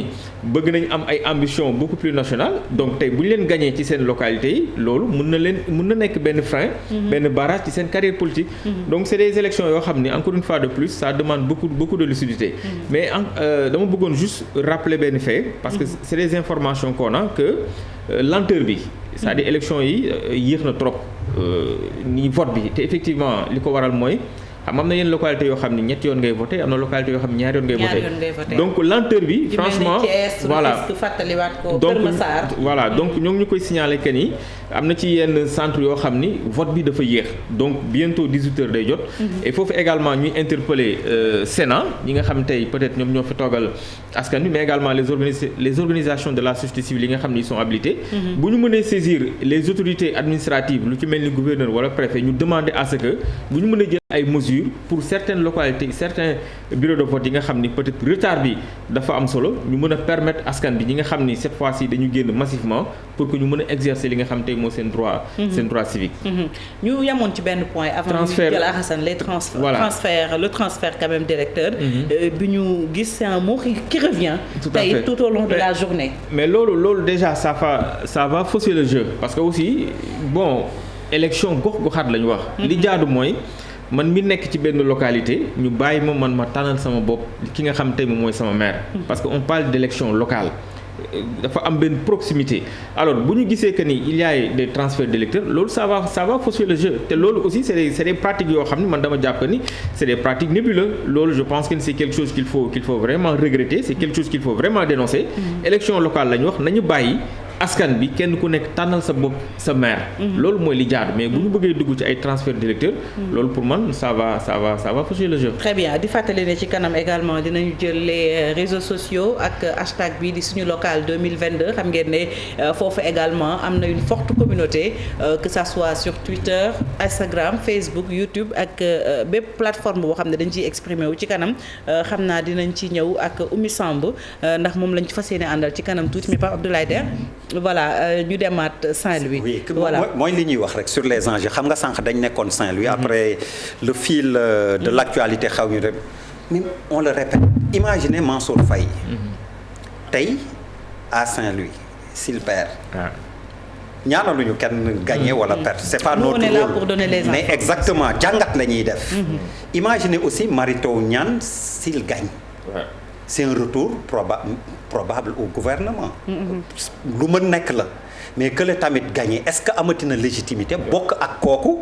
table conseil des ministres des DG aussi qui gagneraient serait aussi en position de dire man war naa mën nekk ministre léegi ñi perte aussi li may wax léegi nii boo moytul fa la ñuy jaaree génn donc enjeu yi Fati dafa bëri au plan local nga dem Louga c'est pareil on est dans la même configuration il y a une dualité Moustapha Diop Mamour Diallo boo demee Thiès pareil localement nga dem Ziguinchor foofu it donc enjeu yi boo koy jël localité par localité après dafay am résonance même nationale moo tax gaa ñi bàyyi ci xel ñenn ñi nag jaral leen loo xam ni waruñu fa woon yegg ci sànni xob rek naa leen jiite ak kaay leen ma liggéeyal leen de toute façon yaa ngi koy wax sànq on attend un prochain gouvernement forcément le président de la République va tirer les leçons de ces locales là des résultats issus des urnes mënul bañ a am. très bien que ça soit Amadou Hott que ça soit Mansour Faye wala sax Abdoulaye Daouda Diallo ndax candidat la ca mairie bokki Dialoubé ñu dem seetaan Abdoulaye Daouda Diallo ba mu voté ba noppi. di sant yàlla bu baax a baax ci li ma gis fi ci comportement nit yi ay mbokk lañu ñëw nañu ñoo ngi waxtaan ñoo ngi reetaan ku nekk mu ngi respecté rang yi gudd na c'est vrai que yëf yi commencé na tàng waaye ñu sant ci yàlla en tout cas nit yi dañu am détermination woote te ànduñu ci ak beneen comportement bi lu dul accomplir seen devoir mën a ñibbi seen kër xiiro bi ŋaayo bi xeex yi amul ci solo parce que comme ni ma ko waxee toujours du xeex wala jafe-jafe mooy tax ngay am justement donc voix wala nit yi bëgg la wala dimbale la mënul nekk au contraire dañu lay ragal alors bu fekkee nag li ngay def li amul benn retour mais na nga ko bàyyi ba tax na en tout cas fii ba bokki moom ñoo ngi ci sant yàlla bu baax a baax amul fenn fa nga xam ne wax nañu affaire violence de façon générale ci centre de vote bi ci commune bi arrondissement bi ci département bi loolu nag ñu sant ci yàlla bu baax a baax en tout cas di sant ñëpp et puis di ñaan responsable politique yi nañu gën a ñaaxaat militants yi ak mbokk yi pour ñu xam ne daal violence amul place lu ñuy def parce que ay mbokk lañu affaire bi day jàll et il faut ñu continuer de dund ensemble. aywa bu ñu jógee foofu ci bokki Dialoubé ñu dem dellu ci Ndakaaru dem ca banlieue ba Pikine moom it bëri na coow Babacar ginnaaw raay foofu nag benn commune la juróom-ñeent ci ay candidats kenn ku ne fa nga far Benno Bokk Yaakaar maire sortant boobu fa la bokk di Pape Ndiame Dieng waaye itam Mame Diarra Fam ak Soxna Aminata Lo Dieng madame la ministre ñoom ñëpp nag ñu ngi woo askan wi ñu ànd ak dal dañuy dem ca diwaan ba fekki fa Aminata Mbaxe Sow ak Modou Diop. comme ni ngeen ko nemmeeku ci image yi sama ginnaaw ngeen gis ne rang yu guddoo ngi foofu nii nag doon ay électeurs yi nga xam ni fii ci commune bu Guinaw Rail Nord la ñu nekk ñoom nag ñuy xaar ngir ñu mën a dugg ci biir centre bi di école Ousmane Sembène waaye lenn rek la ñu nemmeeku mooy ci biir école bi dafa xat looloo tax ñu daal di téye nit ñi ci buntu bi comme ça ñu leen di dugal par benn ngir ñu mën a amal seen vote fii nag ci Guinaw Rail Nord commune bi fii ci centre bi ñu taxaw di centre école Ousmane Sembène lu toll ci 6772 inscrits la ñu am bokk na ci nag ci ñi nga xam ne ñu ngi yuutu mairie bu Guinaw Rail Nord 9 candidats bokk na ci waa opposition waaye tamit kii di maire sortant bi di Pape Ndiambé Dieng nga xam ni ci coalition Benno Bokk Yaakaar la bokk ñoom ñëpp nag ñenn ci ñoom jot nañu ñëw depuis ci suba ngir amal seen vote maanaam accomplir seen devoir civique wax ci nag benn la ñoom ñëpp ñu ngi woote jàmm di woote dal ngir élection yi ñëpp dem vote ji ba pare tamit lépp jaar ci yoon te violence amul. ginnaaw bi ñu sante yàlla julli si yonant bu tedd bi ñun suñu xel dafa dal bu baax a baax bi ñu génnee léegi gis nañ population bi yëpp génn nañ pour voter tey wóor nañu incha allah que la population tànn nañ déjà Yewwi Askan Wi gis nga ko léegi nii affluence bi am autour de ma personne li ko waxal nag mooy Yewwi Askan Wi dafa nekk coalition bu am maana ci réew mi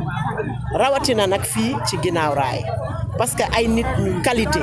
ay nit ñu engagé ay nit ñoo xam ne dañu porter projet bu bees pour Sénégal te projet boobu ñu ngi koy tàmbali fii ci élection municipale yi jeexal ko ci législative yi ba présidentielle ñu mën a dindi système bi nga xam ne ñoo fi nekk te indi lu ñu mbégte indi lu ñu développement réew mi nga xam ne ñu fi la ñu nekk. ban appel ngay def pour woote jàmm élection yi lépp tàmbali ci jàmm jeex ci jàmm également. waaw xam nga jàmm bu ay amee ñaari nit ñoo koy def parti au pouvoir bi nekk fii ñoom xam nañ ni perte nañ pouvoir bi parce que population bi yëpp wan nañ leen ginnaaw wante ñoom essayé nañ ñu provoquer plusieurs fois mais ñun duñu tontu ci provocation boobu parce que li ñu wóor te wóor ñu mooy urne yi moo ñuy départagé te incha allah ci ngoon victoire bi dina ñëw si Yewwi Askan Wi ñëpp adhéré nañ ci suñu programme parce que ñun ñoo am meilleur programme ñun ñoo am meilleure équipe te ñun ñoo am engagement bi war pour jël commune bi def ko commune bi gën a taaru commune gi gën a baax fii ci Sénégal. déroulement bi ma gis mooy lépp si jàmm lañ ko def ndax durant les 15 jours de campagne gis nañ ne ki benn violence amul benn xuloo amul benn xeexoo amul ci gox bi comme nu mu amee si yeneen gox yi te loolu li ko waral mooy Guinaw Rail benn bopp la kenn mënu ko xar ñaar parce que élection yi bu jàllee dañuy doon ay mbokk kon nag li ci gën a rafet rek ñu ànd doon benn ku ci gagné ñu xam ne moo gagné mais bon benn lañ ku nekk en vision am rek nous ne sommes pas des ennemis mais des adversaires politiques. d'accord ban woote ngay woote pour lépp def ñu defee lépp ci jàmm ak dal parce que gis nañu violence am na ci yenn gox yi surtout au cours de la campagne. waaw yenn gox yi nag ñoom seen gis-gis ci wàllu politique laa jàpp ne peut-être am na ñoom ñu ngi koy xoolee mais ñun ci wàllu politique ni ñu koy gisee mooy du affaire non affaire gis-gis la rek ku nekk daa am gis-gis boppam nga proposé ko population bi léegi nag jongante la rek bu ñu demee jongante nag bàyyi lépp ci loxo suñu borom lu mu namm bu amee ñu xam ne suñu borom lii la namm bu boobaa yaakaar naa ku gagné ñu xam ne moo gagné ñu ànd doon benn sax même bu doon opposant moo gagné wala keneen moo gagné ñu ànd doon benn liggéey dëkk bi ndaxte liggéey dëkk bi rek lañ soxla. liggéey dëkk bi rek lañ soxla. merci beaucoup jërëjëf. donc comme je vous ai dit je viens de vous le dire apparemment j'ai fait d'abord avant que je ne procède au vote j'ai fait le tour de quelques 3 lieux de vote c'était pour avoir une idée de la situation des bureaux de vote mais apparemment il y a aucun problème je viens tout de suite de procéder au vote comme. est-ce que vous êtes confiant par rapport à. aywa Aminata Mbaare Sow la ñuy desal ndax ma nga foofu ci diwaanu Pikine sànq Pikine Guinaw Rail la ñu ko fekkoon Aminata maa ngi lay nuyu. maa ngi leen fay di la ziar. waaw Aminata Mbaare Sow bu rédaction bu télévision Futurs Médias foofu ci diwaanu Pikine sànq yaa ngi wax ne candidat yi ñu ngi woote à l'apaisement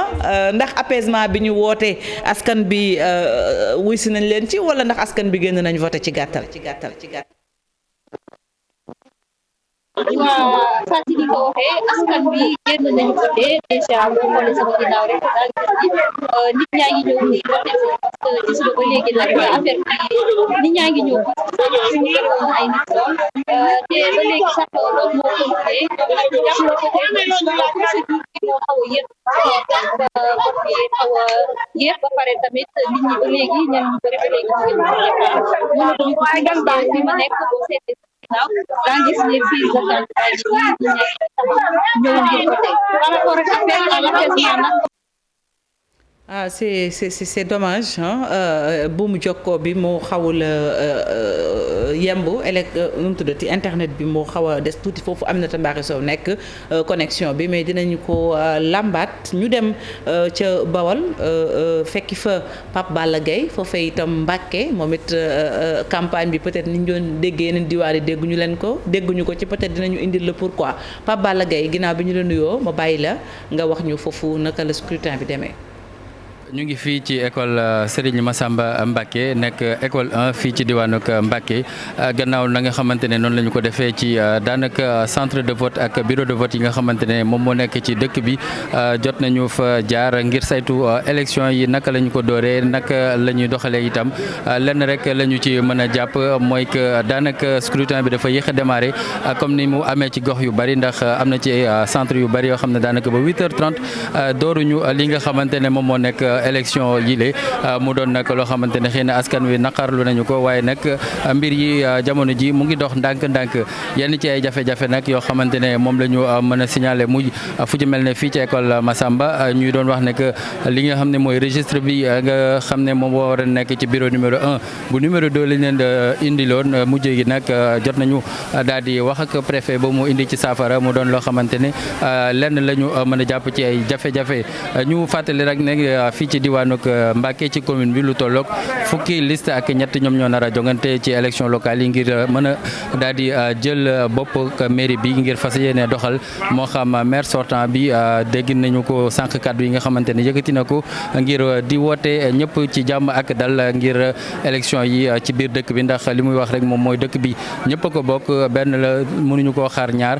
ku ci mel ne Gallo Ba di directeur général bu SOGIP moom itam jot naa voté def tuuru ak ñi nga xamante ne moom mooy bureau de vote ak lieu de vote yi ngir daal di mën a xool scrutin bi naka la fay doxee mu doon loo xamante ne daanaka ci li ñu jàppagum daal jàmm mu ngi am donte amoon na ay yéex-yéex ci ubbiteeg bureau de vote yi waaye mbir yi mu ngi dox ndànk-ndànk dinañ dem ci yeneen gox moo xam ci Touba ngir daal di mën a indi yeneen ci ay xibaar jëmale ko ci élection yu 23 janvier bi nga xamante ne ci la ñu nekk fas yéene fal président conseil départemental waaye tamit maire bu commune bu Mbacké ak yeneen maire yu commune yi nga xamante ne moom moo nekk ci département bu Mbacké incha allah. def nañu suñu devoir citoyen mooy génn dem vote yi ci anam yi ko yoon tërale ci école Mame Diarra Bousso bureau numéro 1 jusque là ni scrutin bi di doxee wax dëgg yàlla amaguñ ci benn observation bu tax ñuy wax bi ma voté pare dem na ci école Mame Diarra Bousso pour xool déroulement ak fonctionnement scrutin bi maa ngi ni école Sëñ Massamba di xool comment ça se passe ndax quel que soit alpha ni nga xamante ni noonu la ko ministre de l'intérieur ministère bi organisé bëgg lépp jaar ci yoon man aussi dama war a taxawaay bu nu mel wala bu ko raw taxawee rôle équilibre pour jàppale ñëpp pour lépp na ci jàmm ak salaam moo tax ñi ànd ak man maa leen di calmer pour ñu liggéey ni mu gën a rafete mais aussi di wax ñëpp ñu def ndànk-ndànk ndax tey bis bu am solo la ci dëkk bi tey danañu tànnaat ki nga xamante ni mooy continuer di gérer seen destinée pour 5 ans encore. dem ca diwaanu Ziguinchor fekki fa Boubacar Diassi foofu yi tamit nee ñu xeex moo fa am bi combaaloo bu mitti Boubacar Diassi maa ngi lay nuyu. wax nga dëgg ab jàmmarloo bu tar fii fii ci élémentaire Moussa Bari centre Moussa Bari ci point Belali bu Ziguinchor nekk ci quartier diggante quartier Périssac ak quartier donc jàmmarloo bi nag mu ngi ci diggante ay jeunes mante ne ñu yóbbu ka bu ñëpp xam GD ak ñi nga xamante ne ñooy wuyoo Pastef jàmmarloo nag metti woon na trop ñaar ñu si jëlee ay gaañu ñun de ñi nga xamante ne jëlee nañ si ay gaañu ndaxte ñu ngi hôpital waaye bu ñu interroger yi nee nañu effectivement am na ñaari gaañu ñu laaj ay policiers également ñu confirmé ñu ko benn parti ñu lay effectivement ñoom am na gaañu ñu ngi hôpital kon bokk ni am na ñu jëlee ay gaañu mais fu actuellement lu donc dal dikkaat ne fii ci centre Moussa Bari te fu nekk nii ñu ngi normal raay ñu ngi formé wu di formé ay boor 13h nga xamante ni jàmm na ba léegi daal rang yi ñu ngi formé wu boo leen seetee si gannaaw fële par exemple bureau de vote numéro 1 moo nekk nii si élection bi ndaxte présidentielle bi ñoo bii nii fekk na déjà doo gis kenn ay benn nit mooy ñëw dugg directement voté ñibbiwaat mais fu mu nekk nii élection c'est très important waaye heure bii nii y a au moins une vingtaine de personnes ñu nekk bureau numéro 1 nekk noonu 2 ba ci bureau numéro bi nekk fële gis ngeen nit ñaa ngi mu jaral sax ñu nekk ci naaj bi di xaar seen tour jot ñu mun def li nga xamante ne loolu mooy vote mais ñu nemmeeku également li nga xamante ne moom mooy sécurité bi autorité teg fii boo seetee si buntu si dafa am benn filtre bi nga xam kuy dugg da ngay carte d'identité nga présenté sa en tout cas document bi nga xamante ne daal moom moo lay autorisé nga mun dugg ci centre bi boo duggee ba pare am na filtre encore ma won leen filtre bu njëkk bi mooy filtre bi nga xamante ne moom ngay wone lépp li nga xamante ne moom mooy document sa carte d'identité nationale wala sa carte électeur bi wone ni wax dëgg yàlla da ngay ñëw pour voter indiwoo benn problème ci centre bi deuxième niveau de filtre bi nekk nii fa lañ jëm nii moom mooy bii ngeen di gis nii mu ngi nii la même personne la ñuy vérifier waat encore ay carte d'identité boobu mooy deuxième niveau de filtre bi nga xamante ne moom la ñu teg fii dablement empêcher li nga xamante ne daal moom mooy jàmmarloo fii ci centre de vote bu Moussa Bari ci Ziguinchor. Boubacar laata ñuy tàggoo nga résumé ko ci kàllaama bu la neex beneen bu dul wolof ndax wolof nga wax sànq peut-être joola wala beneen làkk boo xam ne dégg nga ko nga résumé ñu ko quand même ñu insister surtout ci violence bi nga xam ne muy fitna nemmeeku nañ ko ci ay bureau de vote yu bëri du Ziguinchor kese mais cas bi mujjee mooy bi ngay wax ne moo am foofu ci Ziguinchor. voilà mbadi mandinkol anaka moy laal sosoray lakk ni mbadi mandinkol anaka moy laal donc nteron correspondant mu TFM ti Ziguinchor jantu be sirin TFM ye Ziguinchor jantu teni Lamine Mania trom camera kon mum fonon sur kan le sañ olo nyinti ko kelo so trasanu jang fondinkel mo liya lon ko nsafo no dudu kala mol lon itel ning fondinkel mo liya lon ko Pastef ko lon Ousmane Sonko kala mol lon itel le ñom muta jang ñom su jang ñom Boussa ñom Barma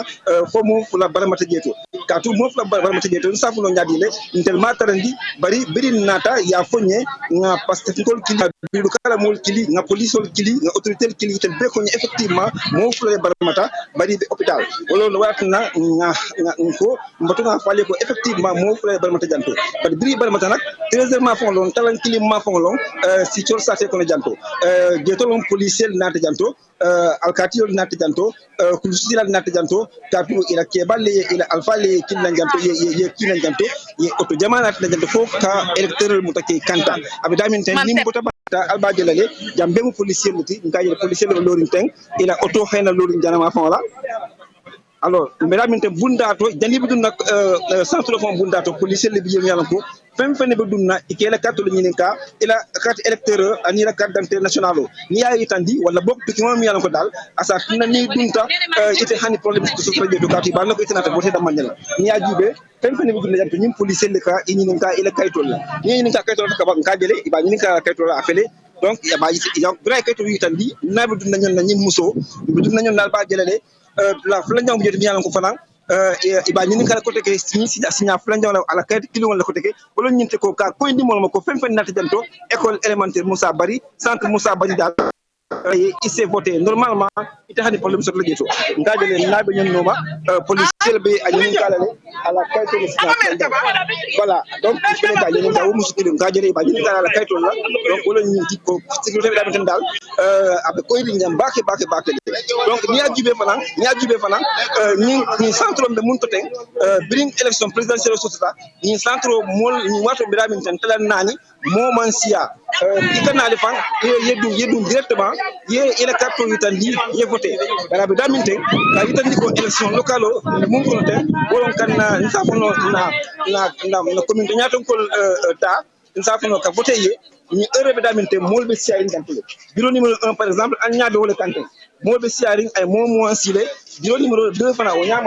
o nyama fo bureau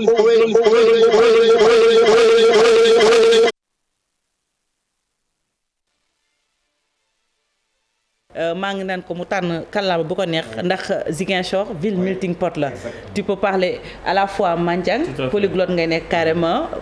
làkk mankaañ soose yaa ngi fa moom la mandeng lekk wax nga mën nga wax joolaa donc moom dafa tànn kàllaama bu ko neex mu wax ci ñu nuyu en tout cas sunu mbokku téléspectateurs yi di rafetluwaat seen safo ak seen kóolute ñu wéyal réaction yi jógee Ziguinchor dem ca Gibraltar école Gibraltar foofu la Bamba Fall maire sortant bu Médina voté moom it mi ngi woo doomu Médina yi ana lan la leen wax ñu teewlu ko Habib Faye moom la ñuy fekk foofee. yaakaar ni bu ngoonee aussi ñëpp yëg ni am nañu victoire bu sedd guy te lépp ànd ak dal may ñaawlu violence yi fi jot a am ndax sagalul Médina sagalul Sénégal yaakaar naa li may ñaan sax mooy njiitu réew mi na xalaat na nañuy éviter désormais affaire gros bras fexe service état bi muy police ba ci ASP yi ñu def comme Europe wala Amérique rek ku soxlaati force de l'ordre wala force de sécurité nga dem fay ñu jox la ay nit ñu encadré la mais problème yi am yëpp force gros bras yeeg ñeneen ñoo ko indi ak nervi yi kon maa ngi ñaan li nga xam ne soo ba léegi maa ngi daw violence bi maa ngi éviter lu bëree bëri maa ngi dalal sama ay nit maa ngi leen tëj sax ci ay kër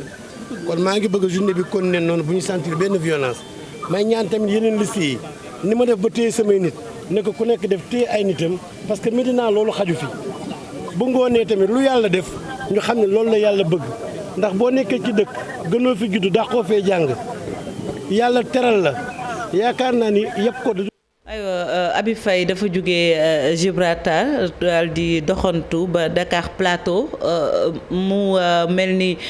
Dakar Plateau ci kanam dana ci dellu siwaat priorité au direct HLM la ñuy dem fekki fa Cheikh Diop Cheikh maa ngi lay nuyu. maa ngi lay fay bu baax a baax Diegui. coono suba ba léegi ñu ngi leen di gis yéen a ngi ci terrain bi j'espère que defoo comme Alhassane j'espère que añ nga ba am taxawaay bu dëgër. ñu ngi daw rek xam nga dañoo boole biscuiterie yi ak HLM mais bon liggéey bi jar na ko donc après le travail incha allah dañ am luñ def ci biir yi. tey j'espère que doo ma laaj ndax ndekki naa. da ngay nax jaayee ni rek mais xam naa ne añ nga. voilà Fati dégg-dégg bi moo xawta neex un peu. ma ni xam naa ni da ngay nax njaayee nii mais xam naa ni añ nga ndax 16h40 jot na dama bëgg aywa nga dellu siwaat foofu ci HLM. HLM 4B ginnaaw bi ñu jugee fa nga xam ne nag moom moo di ca biscuiterie fii xam nga ne lu toll ci ñeenti fukk ak ñett ci ay candidats ñu ngi amal li nga xam ne nag moom moo di jongante yi lu tollook juróom-benni centre de vote également la ñu nemmeeku fii ci diwaan bu HLM candidats yi bokk na ci coalition Sénégal 2035 nga xam ne nag Mbacké Dia moom moo leen. ay mu mel ni. moom moo leen représenté coalition Yewwi Askan Wi Moustapha Diop coalition gox bu bees Nafissatou Wade coalition Nay Leer. mu mel ni dañu am jafe-jafe. Cheikh Seck xam nga ne sax moom mooy maire sortant bi coalition gagnante ak déclic Ousmane Touré moom moo ko daal di yor Fati coalition sunu gox sunu yitte jàpp diisoo ki nga xam ne nag moom moo di Lalla Aïcha moom moo ko daal di amal moom itam amal na li nga xam ne nag moom moo di devoir am niki tey ci suba bi 10h jàpp 11h jotee coalition avec liggéeykat yi Mouhamadou Ndaw Ngone Dieng moom moo ko yor coalition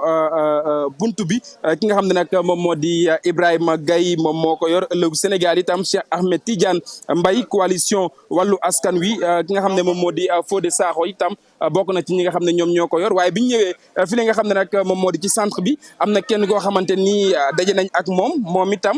di candidat doon amal li nga xam ne moom moo di vote bi ginnaaw bi mu voté ba pare ñu daal di sekk ak moom waxtaan maa ngi lay nuyu bu baax a baax. nga lay fay lan lañ mën a jàpp ci li nga xam ne nag moom moo di vote yi déroulement bi li nga xam ne noonu la tëree ginnaaw bi nga amalee vote bi ba pare waaye laataa loolu nga présenté wu ak mbokku téléspectateurs yi. alors man maay 13e candidat bi. tudd Abdourahmane Diaw. di représenté RV Réewum Ngor. fii ci biir HLM. alors vote bi ça s'est très bien déroulé depuis ce matin. man jaar naa fi vers 11h. voté sans problème te depuis lors aussi déglu fi benn jafe-jafe. et même dans les autres centres de vote def naa tour HLM. gis naa ni les HLM votent dans le calme. ils ont l'habitude de voter xam nañ ni ñu voter et incha allahu rabbi je pense que d'ici 18h ñëpp nañ voter ñu déglu si dépouillement yi et incha allahu rabbi cette coalition RV Réewum Ngor va triompher. merci beaucoup merci Fati gis nga noonee la demee diwaan bu HLM jamono yi nag amul benn rëkk-rëkk woo xamante ni daal nañ ko fi nemmeeku askan wi ñëw nañ ci lim bu takku itam amal vote bi ci li nga xam ne nag moom moo di jàmm ak salaam ma bàyyi la nga wéyal plateau bi leneen loo xamante ni rusu na leen fii ci ay xibaar incha allah dañ koy yeggee mbokku téléspectateur yu télévision Futurs Médias Fati. jërëjëf Cheikh Diop ñu sant la bu baax gërëm la comme sori woo foofu nga dem seeti sa naataango Habib Faye ngeen tase fenn jël tuuti pause le temps que peut-être bureau de vote yi di tëj c'est important et puis c'est des moments forts yooyu dund en tout cas ñu ngi leen di jaajëfal ci suba ba léegi yéen a ngi ànd ak ñun 7h du matin la ñu tàmbale woon sunu ay plateau dañ koy wéyal léegi ñu dalal Oumy Samb mu wax ñu médias sociaux yi ana lan mooy seen xalaat ci yile jongante.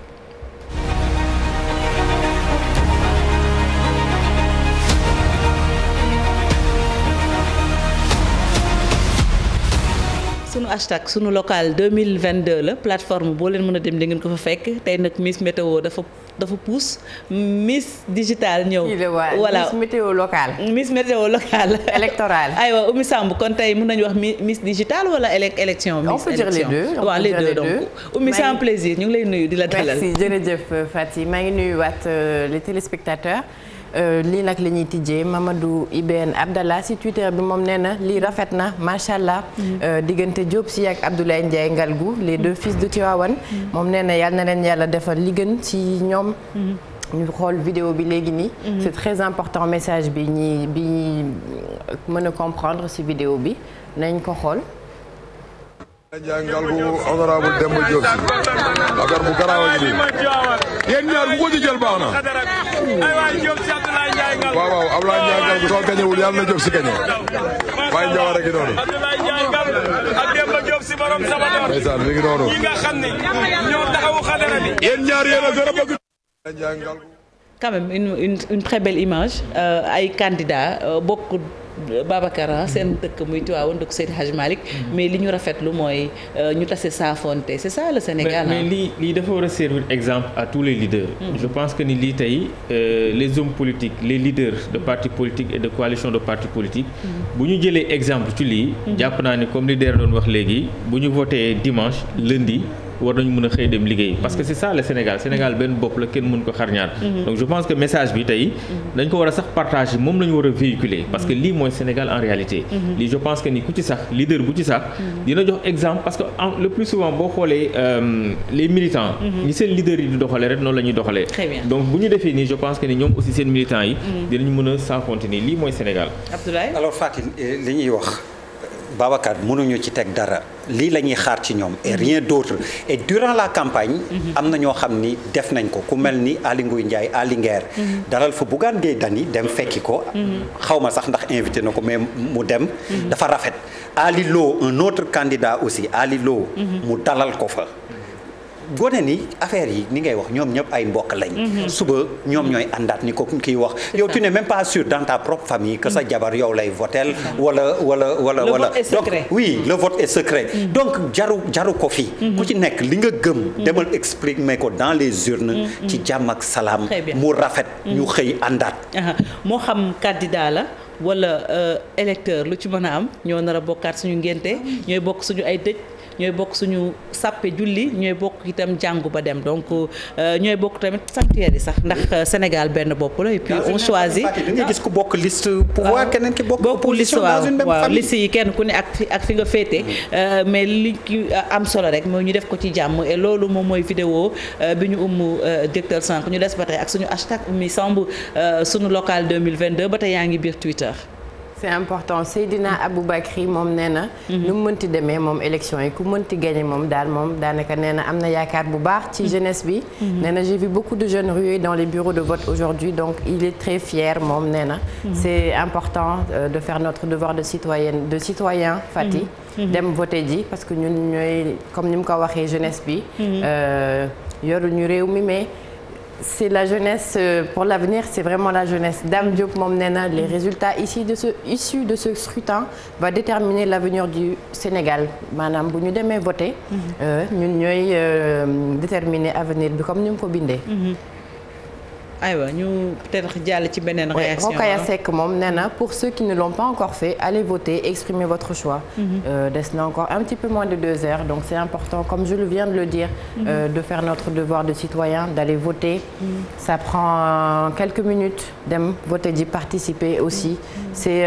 important. C'est super important. Mamadou Boy Ba moom nee na le déroulement du vote est certes lent mais c'est une occasion unique pour exprimer votre volonté à l'occasion des élections locales aujourd'hui encore une fois pour inciter les gens à aller voter. On va finir Fati. ñu jeexale la situation à Grand Yoff. ñu xool vidéo bi c'est l'écran quand même. C'est l'écran toujours qui fait des siennes. ay tours est-ce que xawul sonn xam naa dafa sonn tey. Comme d'habitude. Voilà. ñu xool on peut regarder vidéo bi rapidement. mu ngi nii.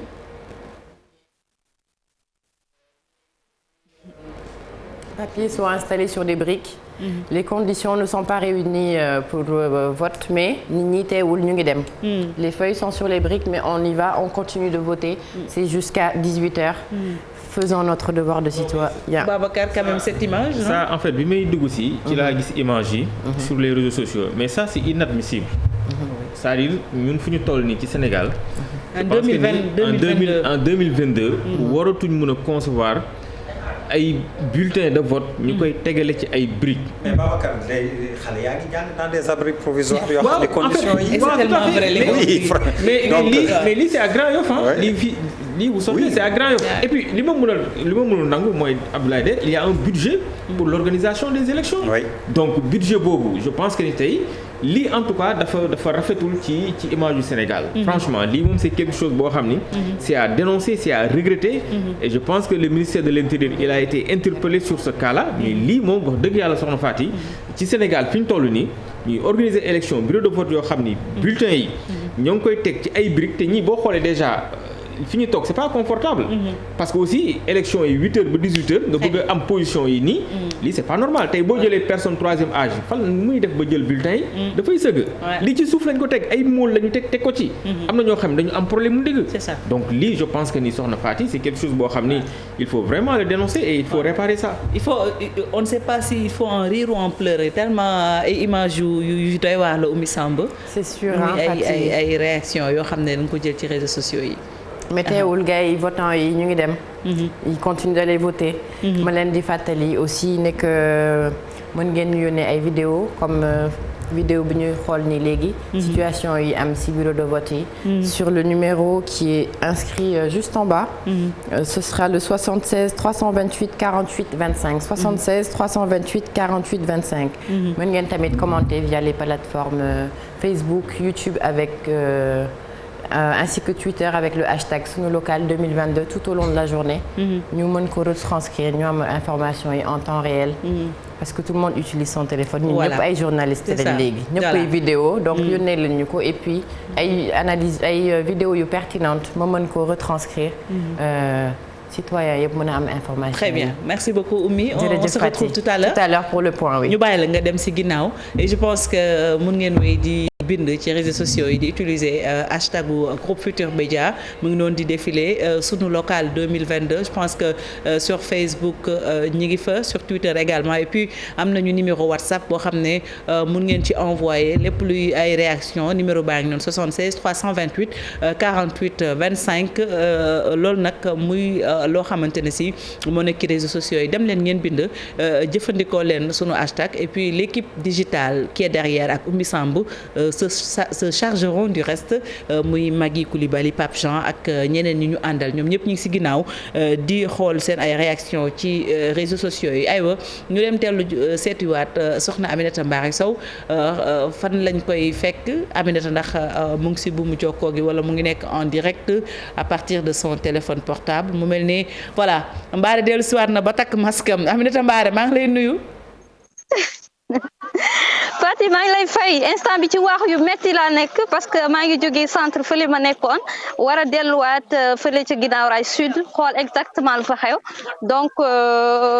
je fais la navette quoi donc c'est un peu éloigné mais bon comme qu'on est des reporters on fait avec. Et puis quand tu fais de ta passion un métier c'est pas grave tu t'amuses hein, n'est-ce pas Aminata aywa lan nga ñu mën a jox comme information actuellement. Plaisir.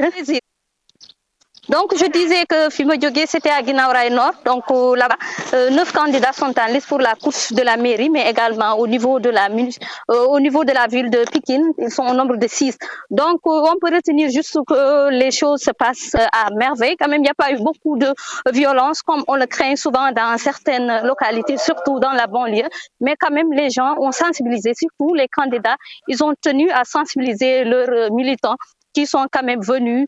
s'acquitter de leurs obligations et puis tout se passe bien. Actuellement, donc, je me rends au niveau de Guinaw Rail Sud. Là-bas également, c'est une autre coalition, surtout celle d'un... Allô? Aminata yow rek la ñuy déglu mais allô Faty? dina gën a neex allô? Faty malheureusement déggatuma la bu baax. Parfaitement maa ngi lay dégg parfaitement su fekkee yaa ngi may dégg Aminata nga jeexal rapidement peut-être tënkal ñu ko ci pulaar Aminata. D'accord waaw. comme jokkoo bi neexul rapidement laata ngay àgg fa nga jëm. waa instant bi Faty comme ni ma la ko doon waxee sànq ci pulaar donc tey jii ñuy amal élection yi jëm ci ta. En pulaar du moins so hande donc eɗen mbaɗa élection paytuɗe suɓade ko fate affaire mairie ji et affaire mairie ji et affaire tout ce qui tourne autour des maires donc e pulaar tan jaggen élection ji ɗi ɗo e commune bu Guinaw Rail Nord candidat ji ɗi ɓe tolni e 9 manam maire mo ganduɗa woni Pape Ndiambe Dieng kanko yiɗi ƴettidde mairie o kono noon mbeɗa andi wona hunde wemde saabu no waɗi candidat ji goɗɗi ɗi ganduɗa ne jiiɗi ƴettude maire o no jeeya hen te député honorable Mame Diarra Fam hewɓe no keftinimo to assemblée nationale te kanko noon ɗo to tolniɗo o kanko ko coalition Wallu Sénégal o jeeya eɗen mbawi limde hen kedi hono sohna Aminata Lô Dieng son ciftori kanko woni no ministre e nguuru Ablaye Wade kamɓe foof eɓen darni eɓe jiiɗi jeeyede e élection eɓe jiiɗi ƴettude mairie mo Guinaw Rail Nord donc hunde nde wasata weeɓata e mabɓe kono surtout il faut rappeler que violence quand même heewani ɗo parce que yimɓeɓe ils ont été sensibilisés donc il y a pas eu beaucoup de violence a yini comme no jirton ɗum ne image uji ɗi hewɓe jeehi votoyi donc garti galleji mumen donc haydara exceptionnellement heewani ɗo donc élection ji ɗi tout se passe très bien. On jarama Aminata Mbaare Sow ha ñana wonde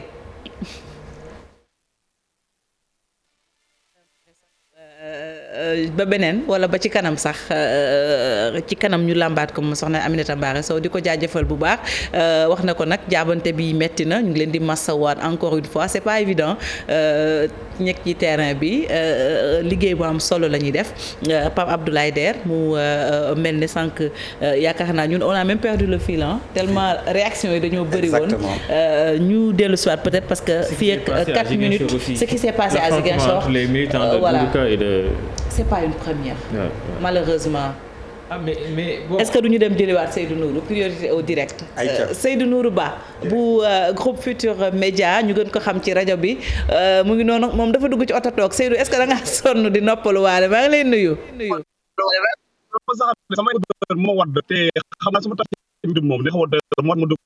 wàccee yël veri tuuti rek du gën a leer maa lay zéro bu aywa dafa mel ni yaa ngi toog ci sa oto xam naa dangaa làqatu foofu rek pour mën a wax ak ñun mu lu gaaw rapidement fan nga nekk Abdoulaye Der am na yu muy wax nag mais comme man je comprends pas ah. damay liyaar langage si moi je comprends pas les sama sëriñ la moo tax. aywa Seydou ma wax nga wax bàyyi la ak téléspectateur yi nga wax ñu fan nga nekk ak scrutin bi pardon naka la demee foofu. waaw maa ngi juste à côté la Koubaraké fu nga xam ne maire yi ñu war di Babacar Mbengue maire sortant Ndeye Fatou Diouf candidat boobu na bokk yaakaar ñu voté ji leen ci suba ma jël leen dénk sax ngeen leen ci rajo bi fi daan nag Fatick sax moo amoon ci ji jaaxa yëfi daal daanaka mën nañu nga jaar yoona fii nga xam ne moom mooy Bel-Air wala Yaraax bi yëpp ci nag nemeeku daal nit ñi suba ngir di amal seen sport dina ko xam ne nag si centre de vote yoon ne daanaka bañ wax baaxul parce que son bi baaxul Seydou Nourou ñu bàyyi la tuuti ñu làmbaat ko quand même li muy wax c'est important mais malheureusement on n'arrive pas à comprendre ce qu'il dit parce que dégg-dégg bi moo neexul Babacar daanaka ñu ngi ci cappaandalu waxtaan bi sànq yaa ngi woon ce qui s'est passé à Ziguinchor maa ngi naan malheureusement c'est pas une première fois. tout à fait et puis soxna Fatou mu nekk loo xam ne lu war a mën a ñàkk la je pense que ni. violence bi war nañ mën a def de telle sorte que ñu dem ci élection yoo xam ni dinañ voter ci jàmm comme ni ñu ko waxee sànq voter dimanche lundi ñu dem liggéeyi. parce que encore une fois de plus Sénégal benn bopp la kenn mënu ko xar ñaar. donc na ñi nga xam ne tey ñoom ñooy les leaders politiques que ce soit les leaders de partis politiques ou bien de coalition de partis politiques nañu appeler au calme woo seen militants yi ñu fexe lépp loo xam ni dafa jege violence ñu teg ko ci suuf. sànq maa ngi gis ci hashtag bi ñi am ku wax ba tudd la jeunesse rôle bi nga xam ne tey déjà jeunesse bi daf ko am ci réew mi parce que xam nga le plus souvent booy wax violence c'est la jeunesse le plus souvent ñoom ñooy xeex parce que mag ñi duñu xeex jeunesse bi ñoom ñooy nekk sur le terrain affrontement yi boo xoolee le plus souvent ci jeunes yi lay doon donc ñoom aussi je pense que ni bu fekkente ni dañ ni ndaw ñi nous sommes l'espoir de ce pays am na benn responsabilité boo xam ne war nañ ko ci mën a am donc responsabilité bi ñu am ba jug dem voter je pense que ni responsabilité boobu également la ñu war a am ba lépp loo xam ne soxna Faty dafa laale ak violence ñu bañ leen ci gis parce que encore une fois de plus les hommes politiques dama koy faral di wax ñoom après ñoom ñooy daje tey ku ci ñàkk sa bakkan wala sa bopp toj ci wala nga am ci tànk bu damm tu seras le grand perdant parce que ñoom les acteurs politiques encore une fois de plus xam nañ yéen bërëb la ñuy daje xam nañ fan la ñuy mën a dajewaat pour mën a ànd donc jeunesse bi encore une fois de plus c'est un message que nous lançons nañu bañ lépp loo xam ne dafa laale ak manipulation nañu refuser lépp loo xam ni dafa jëm ci violence bu leen kenn dugal ci violence génn nañ voter de manière massive loolu dañ koy apprécier parce que encore une fois de plus l'avenir de ce pays c'est la jeunesse donc le Sénégal a toujours eu une jeunesse boo xam ni c'est une jeunesse qui est responsable jeunesse boo xam ne c'est une jeunesse consciente jeunesse boo xam ne c'est une jeunesse qui est mature donc loolu je pense que ni nañ ko concrétiser en acte dem voter comme ni ñu ko waxee mais lépp loo xam ne dafa laale ci violence ñu bañ leen ci gis donc les leaders politiques également parce que aussi li gën a metti xëy na ci kanam la d'ailleurs bu ñu commencé joxe résultats yi peut-être foofu la enjeu yi di gën a loolu donc foofu aussi également je pense que surtout qu'il faut s'attendre à des résultats serrés dans certaines localités donc nañu am retenu il faut rappeler que Aïssata Tall Sall mës na fi gagné Racine Sy mi nekk candidat 6 voix de différence ñu dem ci ba tribunal yëpp ñu confirmer Aïssata Tall Sall victoire bi alors que l'autre camp avait essayé à l'époque de faire annuler des PV pour moment boobu c'est le moment donc moment effectivement on risque de connaître des tensions d'autant plus qu'on s'attend à des résultats bien évidemment très serrés dans les localités donc nag jeunesse bi nañu toog jël seen responsabilité ñu bañ leen dugal ci lenn loo xam ne yàq-yàq la wala violence la parce que encore une fois de plus der ku ci gaañu xale bu ci gaañu tu seras le grand perdant voilà donc nañu agir comme des responsables te waaye politique yi également les leaders parce que aussi li jaadu mooy boo voté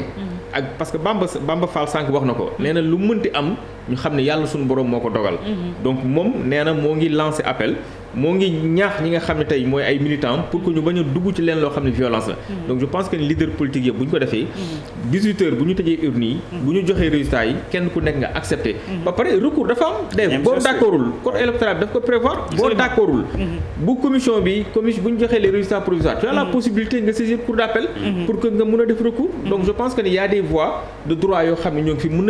war nañ ko mën a utiliser. bàyyi li nga xam tey moom mooy violence bi. peut-être comme rôle d'alerte lañ am rek je ne sais pas si c'est toujours en vigueur l'interdiction par exemple de vendre au détail de l'essence ñu fàttali ko force de l'ordre yeeg yooyu yëpp parce que comme on dit ñun xoolal xale biñ ci taal 3 ans te yoonam newu ci donc ñun alerter rek c'est notre rôle aussi d'attirer l'attention donc des autorités ci matukaay yi nga xam ni war nañ ko jël candidats yi aussi comme ni Bamba Fall def ñeneen def ko ñu woote jàmm fi mu nekk nii campagne bi jeex na jàmm rek a fi xaj donc ñu dem ci mouvance boobu ku gagné ñu xam ne ni ñuy wax électeurs yi ak yàlla ñoo ko dogal ñu ngi ko doon waxee rek ne tey ku ci am gaañu amaana yaa nar a perte Babacar yaa ngi koy wax tey ku ci yoon teg loxo également peut-être yaa nar a perte ndax mën nga fa tëdd ay atu kaso yoo xam ne kenn ñaanu ko malheureusement voilà dans tous les cas ni ma ko doon waxee sànq rek ñun ñooy bokkaat sunu ëtt yi waxtaanaat ñooy bokkaat itam xew yi mooy am xewu jàmm la wala safaan lépp lu mën a am parce que société bi ñu nekk day société boo xam ne kenn mënu ko xar ñaar en tout cas élection yi ñi lay demee sunu waxtu yëkkati jataay nag jot na 15h la ñu àndoon ak yéen 17h jot na édition spéciale yi day wéy en direct ci télévision Futur Média nee naa leen 7h ba léegi la ñu tàmbali woon li nga xam ne moom mooy waxtaan yi 17h jot na Binta Diallo mooy lu suwaat ci kanam ak Malick Thiandoum ñu remercier waat leen Pape Abdoulaye da ngay dem voté ji fan ngay voté jee Sacré-Cœur ci école Woré ñun ba léegi école Woré lañuy wax tur bi changé na mais jàppuñu sax jàppu leen tur bi et puis école turque la suma juumul léegi waaw foofu amul bindu da ngay dem nga dugg nga voté Babacar on te remercie assez partagé. donc di wax que ni damay delluwaat nii Fatick. donc voilà damay delluwaat Fatick. mais di ñaan rek que élection yi comme ni ñu ko waxee. donc nañ ko jeexal ci dal. donc ça c'est un message que nous lançons. lépp lu mënti am rek ñu xam ne yàlla suñu borom la ñi nga xam ne aussi d'accorduñ am na ay voies de recours yoo xam ni. mën nañ ko utiliser. très bien pour mën a réclamer seen droit. voilà merci beaucoup Babacar Ba forum du justiciable la ñu àndaloon ak suñu naataango Pape Abdoulaye Der ci édition spéciale bi ñu tàmbali woon 15h 17h jot na ba tegal ay ñu bàyyiwaat leen ak télévision Futur Média Miroir du Sénégal plateau yi édition spéciale yi day wéy mention spéciale à l'équipe technique gis ngeen dispositif bi nu jël sunu reporter yi fu ñu mën a nekk yéen a ngi leen di gis ñenn ñi mun nañ ne guleet ngeen di découvrir seen xar kanam c'est un plaisir seeni voix ngeen doon dégg mais c'est un plaisir ndax liggéey bu xarañ boobu ñuy def spéciale aux journalistes mention spéciale voilà à l'équipe technique foofu laa jëmoon di jaajëfalaat également bu baax suñu naataangoo yi nekk ci terrain bi ci suba ba léegi ngi def liggéey bu am solo ñu ngi leen di wax bon courage et puis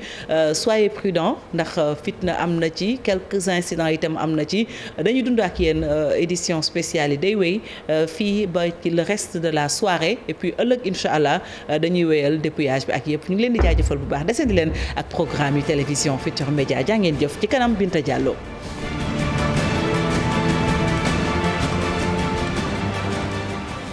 ni vraiment jaar na yoon pour le moment maa ngi def tour bureau de vote yëpp li ma gis pour le moment ça se passe bien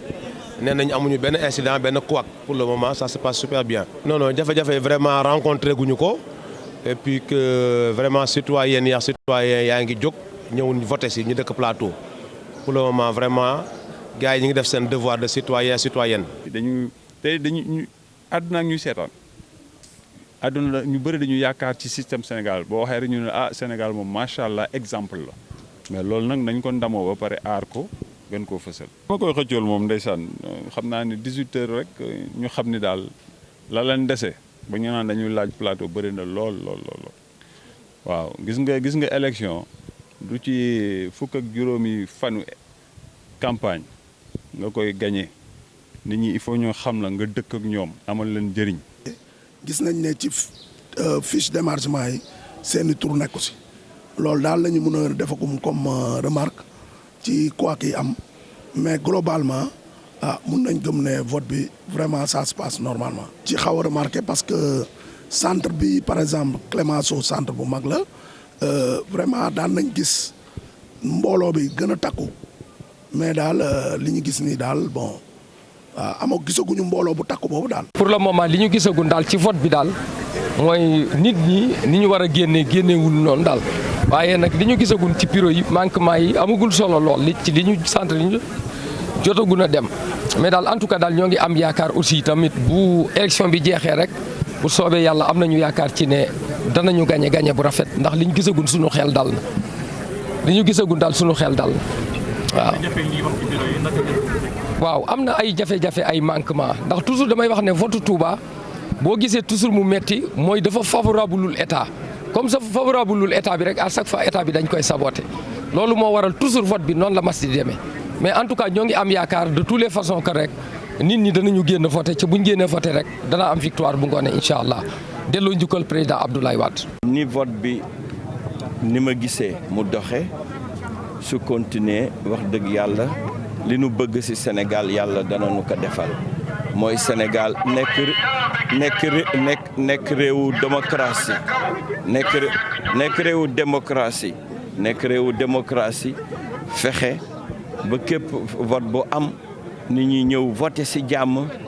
tànn ki leen gënal sunu paree nu